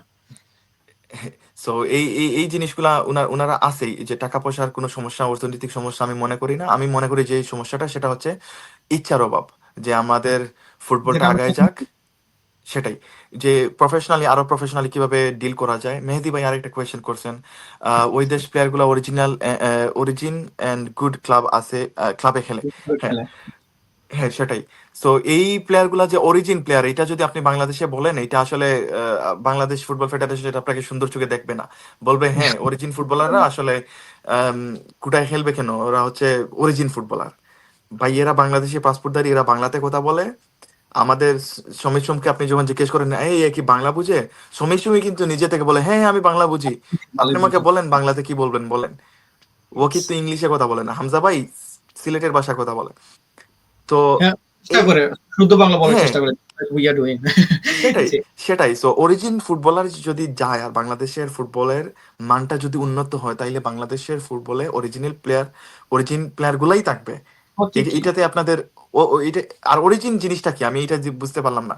এরা এরা বাংলাদেশি ফুটবলার, এটা আপনি প্রথমে অ্যাকসেপ্ট করেন। এরা বাংলাদেশি ফুটবলার, আগামীতে যারাই জয়েন করবে, আমি একটা জিনিস আপনাকে সুসংবাদ দিই, আগামী কয়েক মাসের মধ্যেই আমরা কিছু সুসংবাদ শুনবো। 26-এ বিশেষ করে কয়েকটা আমরা গুড নিউজ আছে। ফাত করিম সাহেব উনি উনি কয়েকদিন আগে এটা বলছেন। তো যেমন কয়েকজনের কাজ চলতেছে, একজন হচ্ছে ট্রেভর ইসলাম, এটা খুবই মানে প্রেডিক্টেবল একটা যদিও উনি নাম বলেন নাই। হ্যাঁ, হ্যাঁ, উনি নাম বলেন নাই, খুবই প্রেডিক্টেবল উনি যেহেতু বলেন নাই। নির্বাচন ট্রেভর ইসলাম হচ্ছে ন্যাশনাল টিমে ইনক্লুডেড হতে যাচ্ছেন, এটা খুবই আশাজনক একটা ব্যাপার, খুবই খুবই আম, কি এক্সাইটিং একটা নিউজ আমার জন্য। It's a great inclusion for Bangladesh football এবং I would say. Great inclusion, such a good bowler, এখন আপনি যদি বলেন আমেরিকান একটা ইউনিভার্সিটি টিমে খেলতেছে, সো ওর মানে ফুটবলের মানটা কিরকম হবে, আপনি আসলে, আমি মনে হয় না এটা মানে একটা বুকার মতো একটা কোয়েশ্চেন। যারা এখানে 7th টায়ারে বা 8th টায়ারেও খেলে, ওদের ফুটবলের যে মান, ওদের খেলা দেখতে গেলেও টিকিট নিয়ে আপনি যাইতে হয়, এবং টিকিটের দামও হচ্ছে 20 পাউন্ড বা 15 পাউন্ড, 20 পাউন্ডের মতো। সো এই মানটা নিয়ে কোয়েশ্চেন কইরেন না আল্লাহর ওয়াস্তে, না, বাংলাদেশ থেকে যারাই। ট্রেভর ইসলামের ফিনিশিং এবিলিটি আর ওর unbelievable. He was playing. Unbelievable, এবং আরো আরো কয়েকটা ফুটবলার আসবে। তো এই একটা সময় দেখবেন আপনি কয়েকজন অরিজিন ফুটবলারকে আমরা আগামী কয়েকদিনই দেখতে পারবো, কয়েক ইনশাআল্লাহ, মাসেই উই দেখতে হোপ পারবো। For the best. জি, তো যেহেতু আপনি গুড নিউজের কথা বললেন, আমরা কিন্তু একটা most wanted and very much expected good news কিন্তু আমরা এখনো পাই নাই। সেটা হচ্ছে হাবিয়ার কাবরেরার প্রতি যে ডিসিশন, যেটা is he really going or is he staying until 2030 World Cup? সে কি বাংলাদেশ নিয়ে ওয়ার্ল্ড কাপ খেলবে? ওই পর্যন্ত বিএফএফ এর প্ল্যান আছে নাকি? কি না, মনে করেন? বিএফএফ এর, দেখেন বিএফএফ এর প্ল্যান তো 10 বছর পরে ওয়ার্ল্ড কাপ খেলা, তাহলে তো ওর কন্ট্রাক্টটা স্টেন্ড করতে হবে 2036 পর্যন্ত। হ্যাঁ, সো 30 পর্যন্ত রাখলে ওরে হবে না আসলে, 36 পর্যন্ত ওয়ার্ল্ড কাপের পরে তো আপনি ওকে চেক করবেন, তাই না? তো 36 ওয়ার্ল্ড কাপ কবে হবে? 30-এ হবে, 34 হবে, তাই না? তো জি, 36-এর পরে আমরা হচ্ছে মানে করবো। সো আমি একটা জিনিস আপনাকে বলি, ওর যখন কন্ট্রাক্টটা যখন রিনিউ করা হয়েছে, এভরি সিঙ্গেল টাইম 10 মেয়াদে যখন চুক্তিটা বাড়ানো হয়েছে, 3টা মেয়াদেই খুবই হাস্যকর উপায়ে ওর চুক্তিটা বাড়ানো হয়েছে। হাস্যকর উপায় যদি বলি কি, ও যখন স্পেনে ওর ডিউটিতে আছে, মানে ডিউটিতে বলতে কি, ওর মেইন ডিউটিতেই তো স্পেনে, ছুটি কাটানোটাই তো ওর ডিউটি। হ্যাঁ, সো আমরা একটা ফুটবলাররা আসে, ক্যাম্পিং করে, তারপরে হচ্ছে ও বাংলাদেশে আসে। থাকে স্পেনে, আর যখন মানে খেলা হয় তখন এক সপ্তাহের জন্য আসে, আবার চলে যায়। হ্যাঁ, ছুটিতে বাংলাদেশে আসে, এটা আমি বলি। ছুটিতে সে বাংলাদেশের জন্য আসে, 10 দিনের জন্য বা 1 সপ্তাহের জন্য আসে, তারপরে আবার চলে যায়। আম, দেখেন, হাবিয়ার কাবরেরার চুক্তি আগামী 26 এপ্রিল পর্যন্ত, এপ্রিলের 30 তারিখ পর্যন্ত, এতটুকু আমরা মোটামুটি সবাই জানি। সো কাবরেরা কাবরেরার চুক্তি যদি মানে টার্মিনেশন করতে চায় বাফুফে, এটা এনি টাইম করা পসিবল। এবং আমি আমি যতটুকু একটা ইনসাইডের নিউজ আমি যদি বলি, বাফুফে এরকম পরিকল্পনা করছিল যে 2 মাস আগেই ওকে টার্মিনেট করে ফেলবে। এইটা হচ্ছে আরেকটা মিস্টেকেন ডিসিশন আমি যদি বলি, কারণ এটা অলরেডি মোটামুটি কয়েক জায়গায় এটা রিউমার চলতেছে যে 2 মাস আগে যদি আপনি ওকে টার্মিনেশন করেন, দ্যাট মিন ফেব্রুয়ারিতে, আগামী ফেব্রুয়ারিতে যদি টার্মিনেশন করেন, মার্চে আমাদের ম্যাচ আছে, এপ্রিলে ওর চুক্তি শেষ, 2 মাস আগে আপনি কি জন্য টার্মিনেশন করবেন? মার্চের যে যে ম্যাচগুলো আমরা খেলবো, বা মার্চে আমাদের যে ইন্টারন্যাশনাল উইন্ডো আসবে, তো এই উইন্ডোতে আমাদের যে কোচ, নতুন যে কোচ আসবে, উনি কি আসার পরেই কি হামজাদের সাথে মিলিয়ে নিবেন, হামজাদের সাথে কথাবার্তা বলবেন, সময় পাবেন? আমার তো মনে হয় না। আমার তো মনে হয় না। এবং আপনি হাবিয়ার আর কাবরেরার কথা বলতেছেন, বাংলাদেশ ফুটবলের এখন পর্যন্ত রিসেন্ট টাইমে যতগুলা কোচ আসছিলেন, সবাইকে কিন্তু নষ্ট করা হয়েছে আমাদের অ্যাসিস্ট্যান্ট কোচগুলোর মাধ্যমে, এটা আমি আপনাকে বলি। হাবিব কাবরেরার এখন পর্যন্ত টিকে আছেন, উনি যে সিন্ডিকেট করেন, উনি যে ফুটবল মানে ন্যাশনাল টিমের যে স্বজনপ্রীতি দেখান, ওনার যে কিছু অ্যারোগেন্সি দেখান, এই সবগুলার পিছনে কিন্তু একজন মানুষের নাম আমি আপনাকে বলি, সেটা হচ্ছে হাসান আল মামুন, আমাদের অ্যাসিস্ট্যান্ট কোচ। উনি উনি হচ্ছে জড়িত এই যে ব্যাপারগুলো, কারণ হচ্ছে হাবিয়ার ক্যাবরেরার নতুন আসার পরেই উনাকে হাবিয়ার কাবরেরা একটা লেসন দিয়েছেন যে এই প্লেয়ারগুলো চান্স পাবে, এই প্লেয়ারগুলো চান্স পাবে না, এই প্লেয়ারগুলো আমরা পছন্দ করি, এই প্লেয়ারদের পছন্দ করি না, এবং এদেরকেই রাখতে হবে, এইরকম লেসন গুলা দেওয়া হয়েছিল। প্রত্যেক ম্যাচের আগে কিন্তু এটাই দেখি। হ্যাঁ, এটা এটা এটা খুবই খুবই মুখস্থ একটা উনি ফর মানে এক্সাম্পল হংকং ব্যাপার। সাথে স্কোয়াড আসে না, আসে না, আসে না, আসে না, স্কোয়াড আসলোই না। হাবিয়ার কাবরেরাও কিন্তু স্পেনে ছিলেন, কিন্তু ওনার তো আসার দরকার নাই। He is right from his place. কারণ ওনার তো আসার দরকার নাই, উনি জানে মুখস্থ যে স্কোয়াড, আমরা জানি একটা নির্দিষ্ট ক্লাব থেকে 7 জন আসবেন, আর যে কয়েকটা ক্লাব আছে ওখান থেকে মিলে 4 জন। সো দেখেন, নির্দিষ্ট ক্লাব থেকে আপনি যেটা বললেন, নির্দিষ্ট ক্লাবের ওই প্লেয়াররা কিন্তু ক্যাম্পিং এ যোগ দিয়েছে আরো 3 দিন পরে। হ্যাঁ, অফকোর্স। কারণ এই 3 দিন কি ওরা ফুটবল ক্লাবে ক্লাবে ফুটবল খেলছিল? খেলে নাই খেলে নাই, কিন্তু। খেলে নাই কিন্তু। ওরা কিন্তু খেলে নাই, ওরা ক্যাম্পিং এ তাহলে 3 দিন পরে কেন আসবে? আপনি বলেন আমাকে, আপনি ওই ওই ওই ওই নির্দিষ্ট ওই ক্লাবের ফুটবলাররা 3 দিন পরে কি জন্য ক্যাম্পে আসবে, এবং আমাদের অ্যাসিস্ট্যান্ট কোচ এটা কে জন্য বলবে যে ওই ক্লাবের প্লেয়াররা আসার পরে আমাদের ক্যাম্পিংটা শুরু হবে কি জন্য? আচ্ছা, এখানে একটা ক্যাম্পিং কি কারেকশন, কোনো ফুটবল ক্লাবের জন্য দাঁড়ায় থাকে? এখানে আমার একটা কারেকশন আছে। আমাদের তো ট্রান্সপারেন্ট থাকা দরকার। সো ওই নির্দিষ্ট ক্লাব না, এটা হচ্ছে বসুন্ধরা ক্লাব। বুঝছেন, আমরা আমার নাম হাইড করছি না আরকি। আদারওয়াইজ অনেকে কমেন্ট করতে পারে যে নাম বলতে ভয় পায়। না, ভয় পাওয়ার কিছু নাই। যেটা সত্য সেটাই আরকি। সো হ্যাঁ। এখন দেখেন, উনি বলছে যে ওই ক্যাম্পিং এর স্কটটা দিছে উনি। আরো মজার ব্যাপার হচ্ছে উনি হচ্ছে ভিডিও কলে উনাকে ল্যাপটপে হাসান আল মামুনকে উনি উনি ইনস্ট্রাক্ট করছেন ক্যাম্পিং এ কিভাবে অ্যাসিস্ট্যান্ট ম্যানেজার অ্যাসিস্ট্যান্ট কোচ কিভাবে ক্যাম্পিং সেশনটা করাবেন। এটা উনি ল্যাপটপেই নাকি ভিডিও কলে নাকি উনার সাথে কমিউনিকেশন হইতেছে। এটা এটা ন্যাশনাল লেভেলের ফুটবলের জন্য একটা লজ্জাজনক একটা ব্যাপার। খুবই খুবই খুবই এই ধরনের আনপ্রফেশনালিজম একটা ব্যাপার, এটা এটা হেডলাইন ছিল, আনএক্সেপ্টেবল একটা ব্যাপার। ভিডিও কলে টুটকা নিলেন হাসান আল মামুন। হ্যাঁ হ্যাঁ, এরকম এটাই সত্য, এটা সত্য, এটা সত্য। How shameful this they- is. দেখেন এখন এখন ক্যাব্রেরাকে কি আমরা বাদ দিব, আমাদের কি প্ল্যানিং এ আছে নাকি ক্যাব্রেরা নিয়েই আমরা আসলে থাকবো? এই জিনিসটা কি, এই কোয়েশ্চেন গুলা কোন সময় রেইজ হয়? যখন রেইজ হয় যখন আমরা দেখি বাংলাদেশের একটা ইন্টারন্যাশনাল উইন্ডোতে বাংলাদেশ ম্যাচ খেলতেছে এবং হাবিয়ার ক্যাব্রেরা দিনের পর দিন সেম স্কোয়াড নিয়ে খেলতেছেন, সেম ফুটবলারদেরকে সময় দিচ্ছেন, ভালো পটেনশিয়াল ফুটবলারদেরকে বেঞ্চে বসায় রাখতেছেন। বাংলাদেশ ন্যাশনাল টিমের মোস্ট এক্সপিরিয়েন্স যে প্লেয়ারটা আছে, মানে ফুটবলের নারী নক্ষত্র যে জানে, যেই ফুটবল প্লেয়ারটা আমাদের জামাল ভুঁইয়া ভাই, আমাদের ক্যাপ্টেন, ক্যাপ্টেনকে সে বসায় রাখতেছে। রিজন যদি থাকে, একটা ভ্যালুয়েবল যদি রিজন থাকে, যদি আপনার একটা, প্রেস কনফারেন্সে হাবিয়ার কাবরেরা কিন্তু জামাল ভুঁইয়াকেই সাথে নিয়ে যায়। হ্যাঁ হ্যাঁ সেটাই।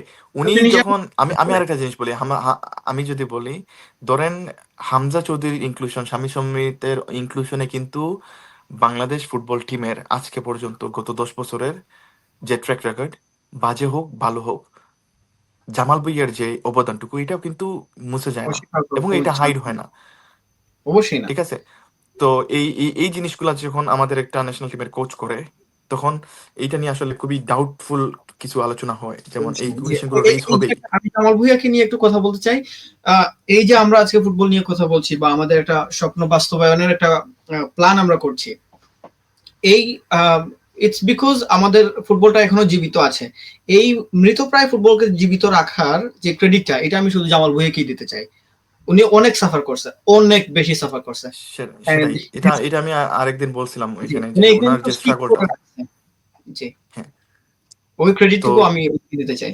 100%, ওনার যে ফ্যান্সদের সাথে ইন্টারাকশন, এই যে ব্যাপারটা আমাদের, দেখেন আমি আমি Awesome, awesome, খুবই খুবই unbelievable. খুবই খুবই খুবই নর্মাল, খুবই স্মল একটা ডিটেল নিয়ে আপনি আলোচনা করি। ইংল্যান্ডে আমি কয়েকজন ফুটবলারের সাথে দেখা করছি। আমার সাথে যখন যখন দাঁড়ায় ছবি তুলতেছি সিমিকাসের সাথে, লিভারপুলের ফুটবলার, একজন ফুটবলারের সাথে, আম, ওর ফ্রেন্ডদের নিয়ে আসছে। আম, তো একসাথে দাঁড়াইয়া ছবি তুলতেছি, কোনো হেসিটেশন নাই।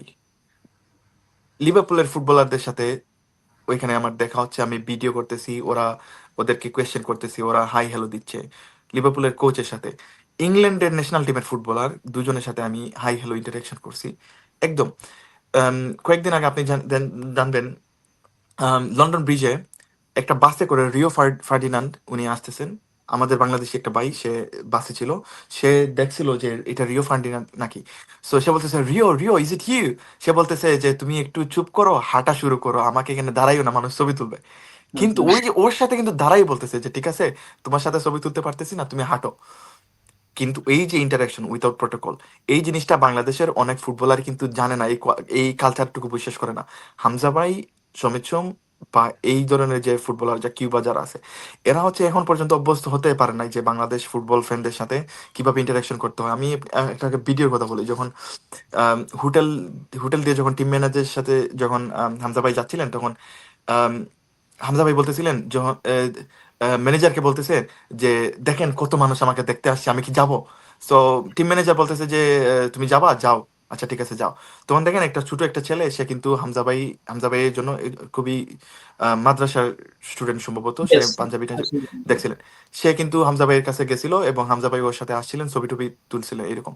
এই ইন্টারাকশনটুকু কিন্তু ওনাদেরকে যে প্রোটোকল ভাবে দেওয়া হয়, এটা দেওয়া উচিত অবশ্যই। কিন্তু আমার True. মনে হয় যে মানে ফ্যানদের সাথে বিরাট যে কালচারটা, যে রীতিটা, এই এইটা বাংলাদেশে শুরু করছে আমাদের জামাল ভাই। উনি Yes. দেখবেন যতগুলা স্টেডিয়ামে যাবেন, ফুটবল দর্শকরা, বাংলাদেশের ফুটবল ফ্যানরা হামজা ভাইকে মানে জামাল ভাইকে কতটুকু পছন্দ করে, এটা মনে হয় এটা আনডাউটলি একটা প্যাশনেটিং একটা ব্যাপার। এবং উনিও কিন্তু এই জিনিসটা খুবই খুবই এনজয় করেন। যেখানে যান উনি যে ফুটবল ফ্যানদের সাথে ইন্টারাকশন করা, এবং আপনি দেখবেন সোশ্যাল মিডিয়া আপনি যদি উনাকে কমেন্ট করেন উনি রিপ্লেও করে, মানে খুবই আন্তরিক একজন মানুষ। তো ফুটবলের অবশ্যই। সাথে কাজ করার এইটা এটা খুবই দারুণ একটা ব্যাপার, এবং এই কালচারটুকু আরো বিল্ড আপ হওয়া উচিত আগামীতেও, এবং সব ধরনের ফুটবলারদেরও উচিত এই অবশ্যই। এই এই জিনিসটা প্রসেসটা ফলো করা। জি, থ্যাংক ইউ আতিক ভাই। আমরা অনেকক্ষণ কথা বললাম। সো প্রায় ১ ঘন্টা ১৫ মিনিট। সো আমি আর বাড়াতে চাই না। Thank you so much for your time. আর আমরা আশা করি বাংলাদেশ ফুটবলের we wish for the best. We wish the best for Bangladesh football. And যে জায়গাগুলো আমরা আটকে আছি, ইনশাআল্লাহ ভেরি সুন আমরা ওই জায়গা থেকে ছাড়া পাবো। আর আমাদের ফ্যান্সদের কথা শুনে, যেহেতু আমরা যারা নরমাল ফ্যান্সরা আছি, সাধারণ সমর্থকরা আছি, আমরা তো সবসময় বাংলাদেশ ফুটবলের ভালোটাই চাই। আমরা আমরা আর পিছিয়ে থাকতে চাই না।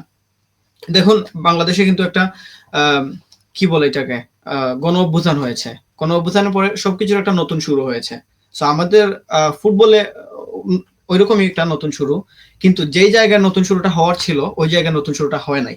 সো আমরা ওই আশাটুকু রেখেই ব্যক্ত করে আজকের লাইভ থেকে আমরা বিদায় নেবো ইনশাল্লাহ। Thank you so much for your time Atik ভাই। ইনশাল্লাহ দেখা হবে ভেরি সুন। আমাদের ভিউয়ার্সদেরকে বলে দিতে চাই যে আমরা ইনশাল্লাহ এইভাবে আরো লাইভ সেশন করবো ইনশাল্লাহ। আপনাদের সাপোর্ট আমাদের খুবই প্রয়োজন। আর আমরা যেন এইভাবে ট্রান্সপারেন্ট থাকতে পারি, আর বাংলাদেশ ফুটবলে যতটুকু আমাদের সক্ষমতা আছে সবটুকু দিয়ে যেন আমরা বাংলাদেশ ফুটবলে কন্ট্রিবিউট করতে চাই।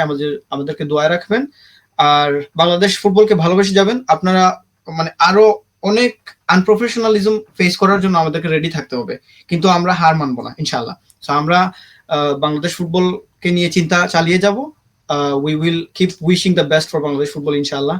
এন্ড দেখা হবে অন্য একটা। ধন্যবাদ জাবের ভাই, আসলে আজকের ইনভাইটেশনের জন্য, বা ধরেন আজকে যে ইন্টারাকশনের জন্য প্রচন্ড খুশি হয়েছি। প্লাস হচ্ছে এই প্ল্যাটফর্ম থেকে আমি বিশেষ করে যদি বলি ইউকে বাংলাদেশ আলট্রাস থেকে, ধরেন এত মূল্যবান সময় সবারই, মানে কাজের সময় বা এই যে এখন নিউ ইয়ারের যে সময়টা, এত খুবই মানে খুবই প্রচন্ড একটা ব্যস্ত একটা শিডিউল সবারই।